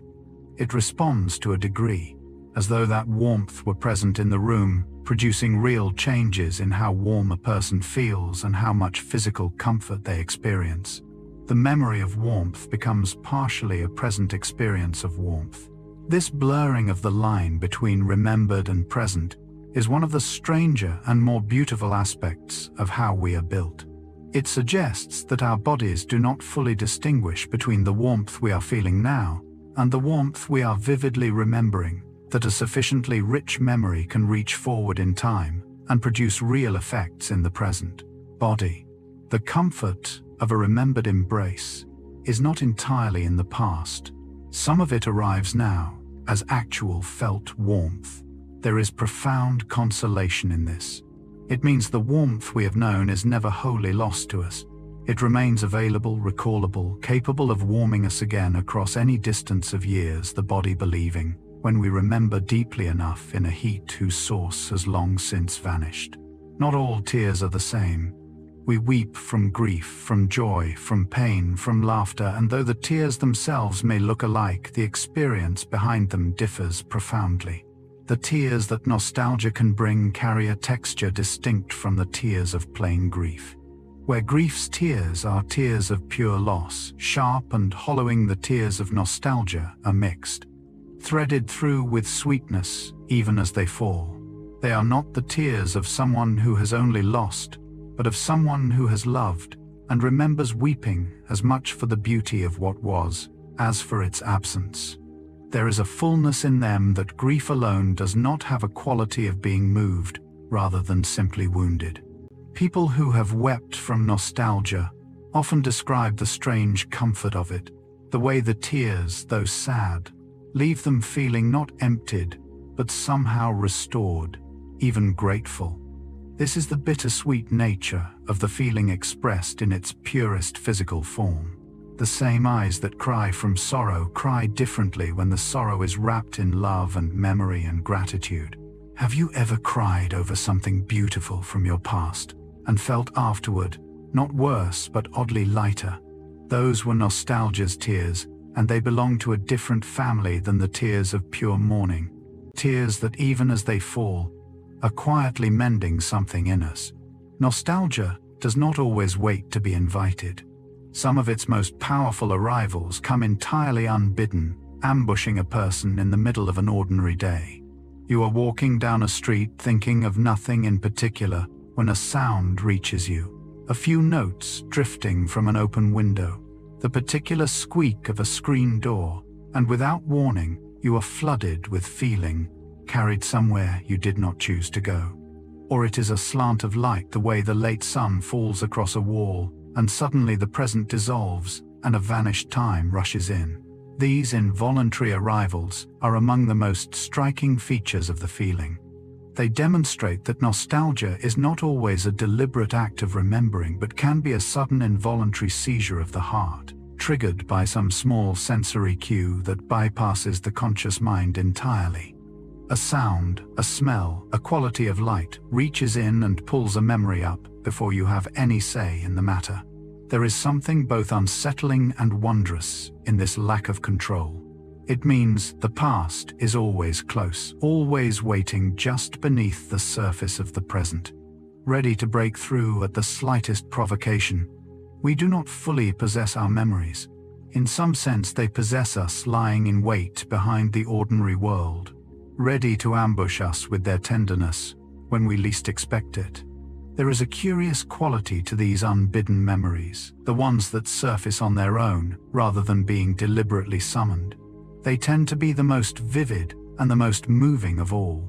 When you set out to remember something on purpose, the memory often comes back somewhat flat, worn smooth, by repeated handling a familiar story you have told yourself many times. But the memory that ambushes you triggered by a sound or scent you were not expecting, arrives with startling freshness and force, as though it has been preserved, untouched, waiting. Researchers studying involuntary memory find that these spontaneous recollections often carry more emotional intensity and more sensory detail than the memories we summon deliberately. The reason may be that these involuntary memories have not been worn down by repeated recall. They have lain undisturbed, retaining their full original charge, so that when something finally triggers them, they return with all their power intact. The deliberate memory is like a photograph handled so often its colors have faded. The involuntary one is like a photograph found unexpectedly in an old book, its colors still bright. This is why the most powerful nostalgic experiences are so often the ones we did not choose. The past we go looking for has been softened by our looking. The past that finds us by surprise can still take our breath away, returning whole and undimmed from wherever it was quietly waiting. Of all the triggers of nostalgia, some of the most potent are also the most intangible. A photograph is a deliberate record, a thing made to be remembered by. Yet a person can look at old photographs and feel relatively little, then be completely undone by something as fleeting and formless as a certain quality of late afternoon light. There is a particular slant the sun takes in the late afternoon, especially as summer turns toward autumn, that seems to carry an almost unbearable freight of nostalgia, opening in many people a deep and wordless longing they cannot quite explain. It is not attached to any specific memory. It is more atmospheric than that, a feeling that the light itself is steeped in the past. In countless late afternoons of childhood, in the particular melancholy of a day declining toward evening, this kind of trigger reveals how deep and how strange the roots of nostalgia run. The most powerful cues are often not the obvious records like photographs, but these subtle ambient qualities of the world, a light, a temperature, a smell in the air, that reach past the conscious mind into something far older and more wordless. The photograph shows us the past. The afternoon light makes us feel it bodily, immediately, before a single memory has even formed. There are doors into the past that no album can open, and a slant of fading light is among the most powerful of them all. We trust photographs. They seem to be objective windows into the past, faithful records of how things actually were. But their relationship with memory is more complicated than that, and a photograph can both deepen a nostalgic memory and quietly distort it. On one hand, a photograph can preserve and strengthen a memory holding details that would otherwise have faded, allowing us to return to a moment and feel it freshly. On the other hand, the photograph can begin to replace the memory itself, so that over time, we remember the picture rather than the experience, the flat image standing in for the living moment. The photograph also captures only a single frozen instant, often a posed and curated one, and can subtly reshape our sense of an entire period around that one image, making us remember a whole era through the lens of a few photographs that may not represent it truly. Memory and photograph become entangled, the picture editing the recollection even as it preserves it. This is worth knowing in an age when we photograph almost everything. The images we capture to hold on to our experiences may paradoxically be reshaping and even replacing the very memories they were meant to preserve, so that what we recall is increasingly the photograph and increasingly less the lived and breathing moment it was taken to keep. Here is one of the most important and humbling truths about nostalgia. The past we long for is not quite the past that happened. People tend to remember their pasts as warmer, simpler, happier, and more golden than those times actually were when they were being lived. The hardships fade. The boredom, the anxieties, the daily frustrations and disappointments dim and drop away, while the warm and pleasant moments remain and even brighten. What we are left with, and what we grow nostalgic for, is a version of the past that has been quietly edited, its rough edges sanded down, its difficulties softened, its joys preserved and burnished. This is why the past so often seems better than the present, simpler and kinder and more whole.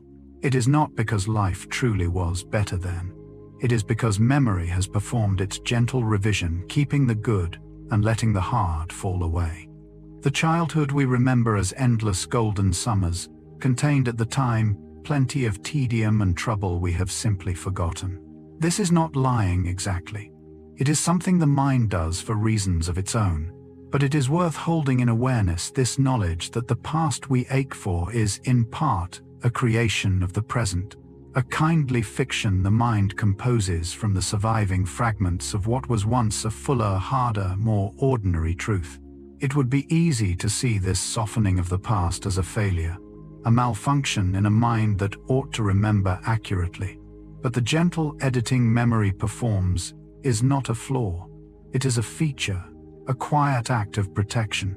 The mind's tendency to soften the past, to keep the warmth and let the pain fade, serves a genuine purpose in helping us carry our histories without being crushed by them. Imagine if we remembered every hardship, every humiliation, every dull and difficult hour with the same vividness we remember our joys. The past would become an unbearable weight, every backward glance a fresh wound. Instead, the mind over time lets the sharp edges dull, allowing painful memories to lose their sting, while preserving the moments worth keeping. This is part of how human beings remain able to look back on long and often difficult lives with fondness rather than dread. The editing is a kindness the mind performs on itself, a way of making our histories livable, even lovable. It is the same process that allows a person to recall a hard period of their life and feel eventually a warm nostalgia for it, the difficulty having faded while the meaning and the growth remain. We sometimes wish for perfect memory, but perfect memory might be unendurable. The softening is the mercy that lets us hold our whole lives the hard parts and the sweet, and still find them on balance, something to treasure. Look more closely at how this protective editing works, and a particular pattern emerges in what the mind chooses to keep and what it lets go. The brain tends to hold on to the emotional essence of an experience, the feeling of it, while letting the rough and specific details fade. You may forget exactly what was said in a treasured conversation, the precise words, the exact sequence, while retaining with perfect clarity how it felt to be there, the warmth, the closeness, the meaning. The mind sands down the particulars and preserves the feeling, distilling experiences into their emotional core. This is why nostalgia is so much about feeling rather than fact. What we carry forward from the past is not a precise record, but a preserved emotion, the residue of how something felt long after the details have blurred. And it is the feeling, after all, that matters most to us. The feeling that we return to and treasure. The specific facts of a happy childhood afternoon may be entirely lost, while the felt sense of that afternoon, its safety and warmth and golden light, remains perfectly intact. The mind keeps what matters and discards what does not, and what matters in the end is rarely the detail. It is the feeling smoothed and preserved and carried forward, the emotional truth of an experience, outlasting every fact about it. Drawing these threads together, we arrive at a deep truth about the feeling. Nostalgia is selective, and far from being a defect, that selectivity is a central part of what makes it kind. Nostalgia does not present the past in full with all its difficulty and disappointment laid bare. It curates, choosing the warm moments, the meaningful connections, the experiences worth treasuring, and quietly setting aside the rest. This selectivity is precisely what allows the feeling to comfort and restore us rather than to wound. A perfectly accurate replay of the past, with every hardship included, would offer little comfort. It is the selection, the keeping of the good and the softening of the bad, that turns memory into a source of warmth. The kindness of nostalgia lies in its bias toward the beautiful. It is, in a sense, the mind choosing to love the past, to remember it generously, to grant it more grace than it perhaps deserved. We sometimes worry that this makes nostalgia dishonest, a rose-tinted distortion, but there is another way to see it. The selectivity is an act of mercy. The mind's decision to dwell on what was good in a life, to honor the love and the meaning over the difficulty and the pain. It is not that nostalgia lies. It is that nostalgia, like a kind friend, chooses to remember us at our best. We have spoken of nostalgia, mostly as a private experience, but some of its greatest power emerges when it is shared. When two or more people reminisce together about a past they hold in common, something happens between them that ordinary conversation rarely achieves. Shared nostalgia bonds people more tightly than even shared excitement or shared pleasure can. Researchers find that reminiscing together about cherished common experiences strengthens the connection between people in a distinctive and powerful way, deepening intimacy and reinforcing the sense of a shared history and a shared self. The reason lies in what the shared memory confirms. To reminisce together is to affirm that you have a history with this person, that your lives have been woven together, that you belong to one another's stories. That affirmation of shared belonging is among the strongest bonds human beings can form. A thrilling experience shared in the moment is wonderful, but it is the looking back on shared experiences together that truly cements a relationship over time.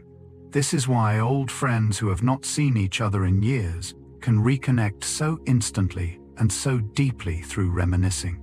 The shared past recalled together reasserts the bond in a way that nothing else quite can, reminding both people that whatever distance and time have come between them, they remain woven into the same story, members of the same small, private history. Consider the difference between two kinds of conversation a couple or old friends might have. In one, they discuss logistics, the news, the day's events, the necessary business of shared life. In the other, they reminisce, returning together to the moments they have lived through, retelling the old stories, recalling the times that shaped them. Researchers find that this second kind of conversation does something the first cannot, strengthening the relationship in ways few other exchanges manage.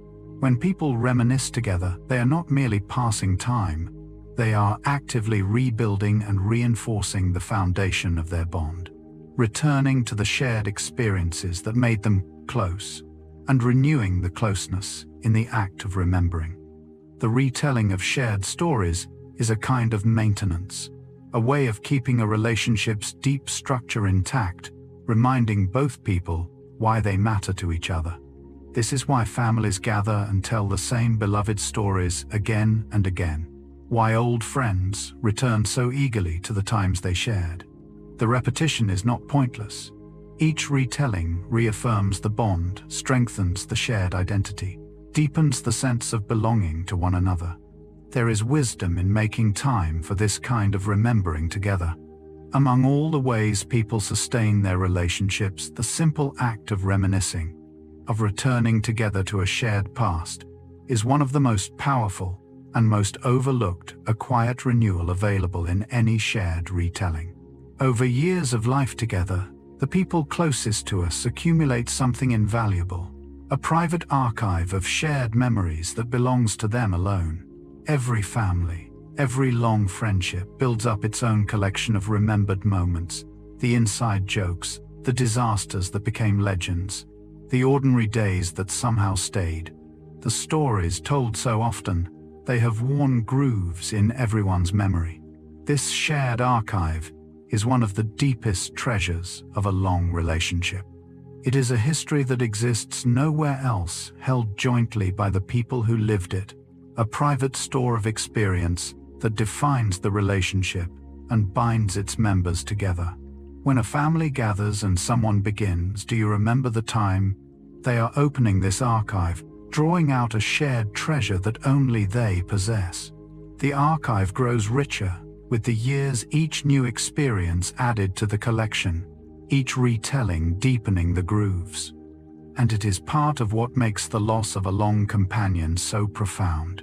When they are gone, you lose not only the person but the only other keeper of your shared archive, the one other mind that held those particular memories.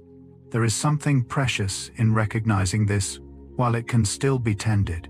The people you have known longest are the keepers of irreplaceable records of your own life, the co-authors of a history written nowhere but in the shared keeping of those who lived it together.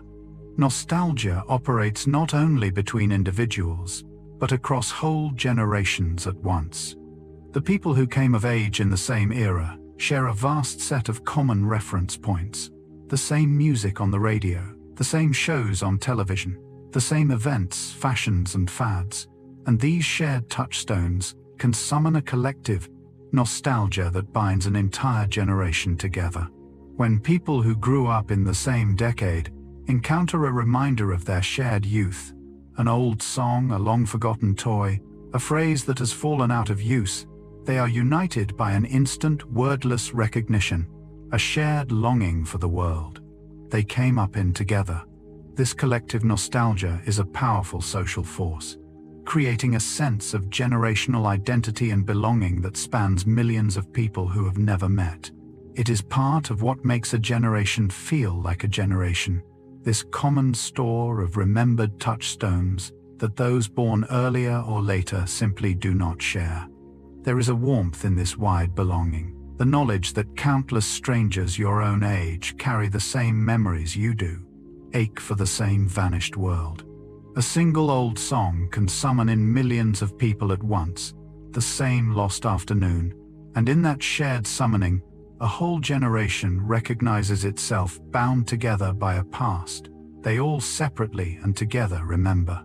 We must be honest, though, that this powerful force has a darker capacity as well. The same collective nostalgia that can warmly unite a generation can also be turned toward division and toward longing for a past that never truly existed.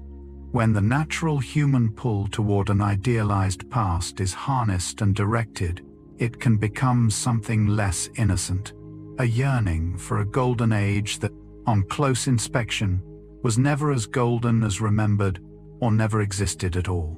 This kind of collective nostalgia can be used to divide rather than unite, to set a glorified past against a present cast as fallen, to stir longing for a vanished world that conveniently forgets that world's injustices and excludes those who suffered under it.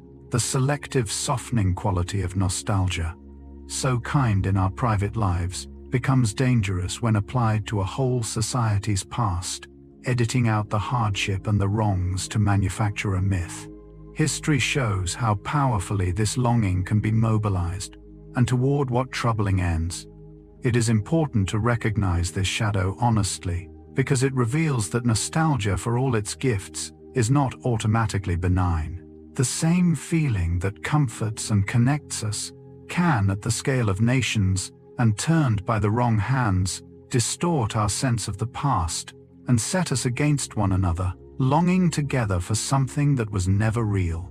Of all the forms nostalgia takes, few prove as durable as the longing for the places of our childhood.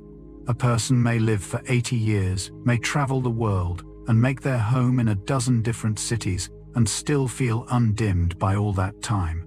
A powerful, nostalgic pull toward the places where they were a child. The childhood home, the old neighborhood, the particular landscape of one's early years, can retain their emotional power across an entire lifetime, often growing stronger rather than weaker as the years pass. People in old age frequently report that the places of their childhood remain among the most vivid and emotionally charged in all their memory, more present sometimes than places they lived far more recently. There is something about the landscapes of our earliest years that lodges in us permanently, that we carry always, however far we travel and however long we live. These were the places where we first encountered the world, where our sense of home and safety and belonging was first formed, and they keep a hold on us that nothing later quite matches. A person may not have seen their childhood home in 50 years, and still feel at the thought of it a pull as strong as ever. The first places we knew become a permanent part of our inner geography, carried within us undimmed to the very end. Among all the places of childhood, one tends to hold a power above the rest, and that is the first home, the house or apartment where a person spent their earliest years, where they first understood what home meant, often remains the most emotionally charged place they will ever live. No matter how many homes come after, there is a primacy to it, a depth of feeling that later homes, however beloved, rarely match. This first home is where the very concept of home was formed in us, where we first felt the safety of a place that was ours, where the foundations of who we are were laid. And so it retains a unique emotional weight, a charge that can last a lifetime. People returning to a childhood home after many years often describe being overwhelmed by feeling, flooded with memory and emotion in a way few other places can produce, the rooms seeming smaller but the feelings vast. Even the thought of that first home or a dream set within its walls can carry an emotional force out of all proportion to the simple building it was. This is where so much of our deepest nostalgia is rooted, in that first place of belonging, wherever life takes us. However many homes we make, the first one tends to remain quietly the truest home of all, the place the heart returns to when it thinks of where it came from. We might expect that as a person ages, nostalgia would gradually fade the past, growing distant and dim with the passing decades. The opposite tends to be true. Aging does not wear nostalgia down. In many ways, it deepens and clarifies the feeling, making it richer and more central to a person's inner life. As people grow older and accumulate a longer past to draw upon, nostalgia often becomes more frequent, more profound, and more valued, a larger and more important part of how they experience their lives. The past, far from receding, can seem to grow more vivid and more present. With age, the cherished memories of long ago coming into sharper focus, even as recent events blur. There is a kind of clarification that time performs, the truly meaningful memories rising and settling while the trivial falls away, so that an older person's nostalgia is often distilled to its essence, focused on what mattered most across a whole long life. This is one of the quiet gifts of growing old, this deepening relationship with one's own past, this enlarging treasury of memory to draw upon and dwell within.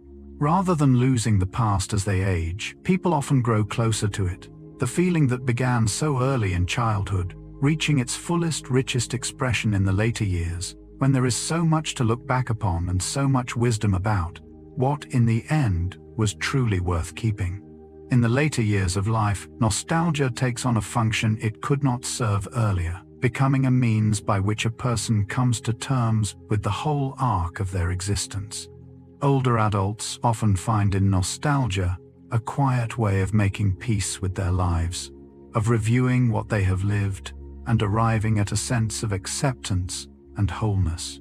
Psychologists have long recognized that a central task of later life is this looking back, this reviewing and integrating of one's experiences into a coherent and acceptable whole. Nostalgia is one of the gentle instruments of that work. By returning with fondness to the moments that made up a life, an older person can weave the scattered chapters into a single meaningful story, can find the value and the beauty in what they have lived, can arrive at a hard-won peace with who they have been and what they have done. This is nostalgia in its most mature and healing form, no longer just a comfort or a pleasure, but a means of reconciliation, of accepting and embracing a whole life.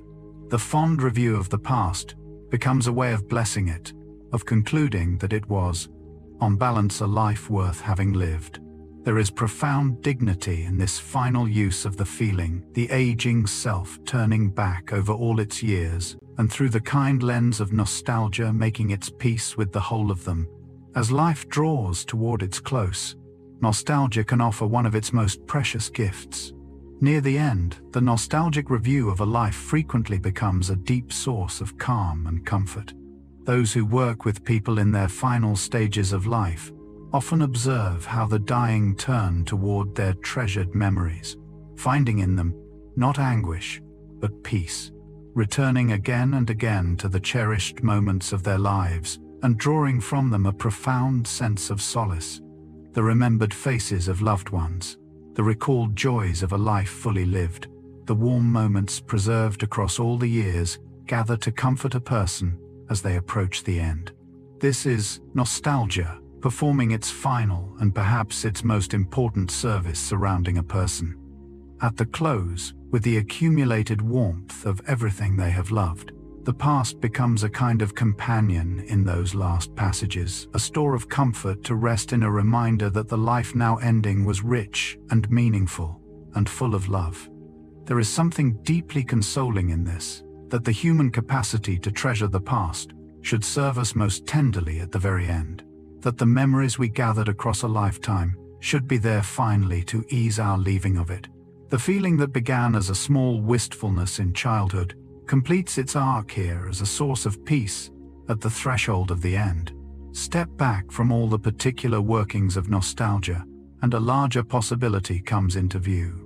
The human capacity for this feeling may be part of what allows us to find meaning in life at all.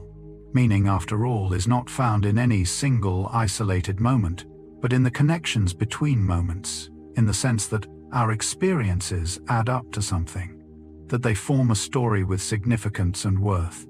And it is precisely this connecting, this weaving of moments into a meaningful whole that nostalgia performs. By treasuring the past, by binding our experiences into a coherent and valued history, by reminding us that our lives have contained things worth caring about, nostalgia helps generate the very sense of meaning that makes a human life feel worth living. Without the ability to look back and find significance in what we have lived, to treasure and connect and draw meaning from our pasts, life might be only a series of disconnected present moments, vivid perhaps, but ultimately empty. Nostalgia is part of how we transcend that emptiness, how we build, from the raw material of experience, the felt sense that our existence matters. This suggests the feeling is not a minor sentiment, but something close to essential, woven into the deep machinery by which human beings make their lives meaningful. One of the quiet faculties that lets us be not just creatures who experience, but creatures who find that their experience means something. There is a simple and profound truth at the very heart of nostalgia, one that reframes the entire feeling. To feel nostalgia for something is at its core to recognize that it mattered, that it was significant enough, valuable enough, loved enough to be missed. We do not grow nostalgic for what was meaningless to us. The feeling arises only in response to what touched us, what we cared about, what left a genuine mark. And so nostalgia, even in its ache, is fundamentally an affirmation, a testament to the value of what we have lived. The very pain of missing something is proof of how much it meant. Seen this way, the ache of nostalgia is not something to regret or avoid, but something to honor, a sign that our lives have been full of things worth caring about, worth missing, worth treasuring across the years. Every pang of nostalgia is, in a sense, a small act of recognition, the heart acknowledging that here was something that mattered. If we never felt nostalgia, it would mean nothing had ever moved us deeply enough to be longed for. The feeling then, however bittersweet, is finally a kind of gift, a constant reminder that our lives have been rich with meaning, that we have loved and valued and been touched, and that these things mattered enough to leave in their passing the tender mark we call nostalgia. If nostalgia is the recognition that something mattered, then its ache becomes something we can read like a measure. The depth of the longing tells us quite precisely the depth of the love. We ache most for what we loved most. The faintest wistfulness marks something we cared for lightly. The longing that catches in the throat and fills the chest, that can stop a person in the middle of an ordinary day, marks something that was once profoundly dear. The intensity of nostalgia is in this sense a kind of gauge, registering not the loss itself but the love that preceded it. This reframes the pain in a gentle light. When a memory aches sharply, it is not punishing you. It is telling you the truth about how much that person, that place, that time was worth to you. The sharpness is the love still there, still measurable long after the thing itself has gone. There is consolation in understanding this. The ache that nostalgia brings is not a wound inflicted by the past, but a testament to it, evidence of a heart that was capable of loving deeply and did. To ache greatly for something is simply to have loved it greatly. And the longing that remains is the lasting shape that love takes once its object has passed beyond our reach, love continuing in the only form left to it. There is a quiet reassurance that nostalgia offers, especially in moments when life feels thin or empty, or as though it has amounted to little. The feeling reminds a person that their life has had texture, depth, and people in it, that it has been a real and substantial thing, full of experiences and relationships that mattered. When the present feels flat, and a person begins to wonder whether their life has held anything of worth, nostalgia answers by opening the storehouse of the past and showing them all that it has contained: the people they have known and loved, the places they have been, the moments of joy and meaning and connection accumulated across the years. It is evidence gathered and preserved that a life has been lived fully, that it has had richness and substance and depth. This is one of the feeling's most reassuring functions, this capacity to remind us when we doubt it that our lives have been full. The person who feels their existence has been empty need only turn to their nostalgia to be shown otherwise, to be reminded of the texture and the people and the meaning their life has in fact contained. The past stands as proof against the present's doubts, a rich and undeniable record that whatever this life has been, it has not been nothing. It has been full of things and people worth remembering. Turn this toward yourself for a moment. The past you carry within you, the whole vast accumulation of your memories, is in a real sense the proof that you have truly lived. Every memory you hold is evidence of an experience you had, a moment you were genuinely present for, a piece of life that was actually yours. Together these memories form an undeniable record of a real existence, lived and felt and accumulated across all your years. When you grow nostalgic, you are leafing through this record, this proof of your own life, encountering again the evidence of everything you have been and done and felt. There is something steadying in recognizing this. Whatever uncertainties the present holds, whatever doubts about the future, the past you carry is secure, a finished and undeniable fact, the solid proof that you have been here, that you have lived a real life, full of real moments. No one can take it from you. It is yours, carried within you always, the gathered evidence of a life genuinely lived. And nostalgia is the feeling that lets you return to it, that opens this proof to you whenever you need reminding that you have been here, that your time has been real, that you have walked through this world and gathered along the way a whole life's worth of moments worth keeping. Your memory is the record. Your nostalgia is the reading of it. We come near the end to a quiet correction of how we usually understand this feeling.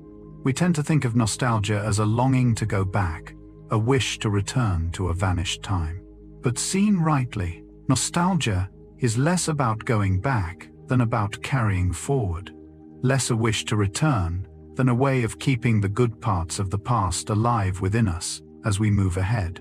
We cannot return to the past. That door is closed, and no feeling can open it. But we can carry the past with us, can keep its warmth and its lessons and its love available to us in the present and into the future. This is what nostalgia at its healthiest actually does. It does not strand us in what is gone. It gathers up what was good and brings it along, so that the past continues to nourish and warm and guide us long after it has ended. The point was never to go back. The point is to carry forward, to let what we have loved continue to live in us, and to light our way ahead. Understood this way, nostalgia is not a backward feeling at all, but a deeply forward one, a means of bringing the best of where we have been into wherever we are going. The past not as a place we are trapped in, but as a treasure we carry, lightening and warming the road still in front of us.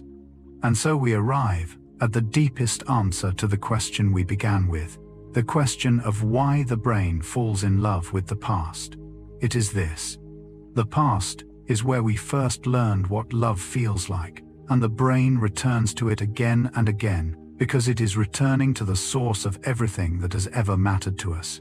In the past lie our first experiences of love and connection and belonging, The earliest warmth, the original safety, the people who first made us feel held and known. The past is the wellspring of all our deepest feeling, the place where the heart was first taught what it means to care and to be cared for. No wonder the brain loves it. No wonder it returns there for comfort and meaning and warmth. To be nostalgic is to go back to the source, to drink again from the spring where we first learned to love. This is why the feeling is so universal, so powerful, so tender. It is the heart, returning home to the place where it began, where it first felt the things that have defined it ever since. The brain falls in love with the past, because the past is where love itself began for each of us, and we are drawn back to it always, the way all things are drawn in the end toward the place where they first came to life. We began with a Swiss physician who feared this feeling, who watched homesick soldiers waste in their beds, and gave their longing a clinical name, certain it was a sickness to be cured. 3 centuries later, we understand that he had it almost exactly backward. The ache he tried to heal was never the wound.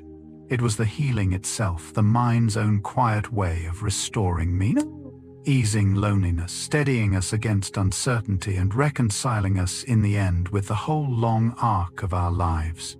We have traveled a great distance through this single feeling. We saw how a scent can bypass every defense and drop us into a vanished kitchen, how the songs of our youth lodge in us forever, how the years between 12 and 22 stay vivid because that is when we were busy becoming ourselves. We saw nostalgia make a cold room warmer, soften the fear of death, lift the excluded, and quietly turn loss into gratitude. We saw its shadow too, the cage it can become when the past starts to feel better than any possible future, and the danger of a whole society longing together for a golden age that never was. But beneath all of it ran a single thread. Nostalgia is the proof that we have loved. We do not ache for what did not matter. The depth of the longing measures the depth of the caring. And so every pang is in its own quiet way a testament to a life that has held people and meaning and warmth worth missing. So the next time it finds you ambushed by a slant of late afternoon light or a few notes from an open window, you might receive it differently now. Not as a weakness, not as a wish to go backward, but as your mind carrying forward the best of where you have been. The past you hold is the proof that you have truly lived, and the brain returns to it always, because the past is where it first learned what love feels like. Thank you for spending this time here with me. Until next time.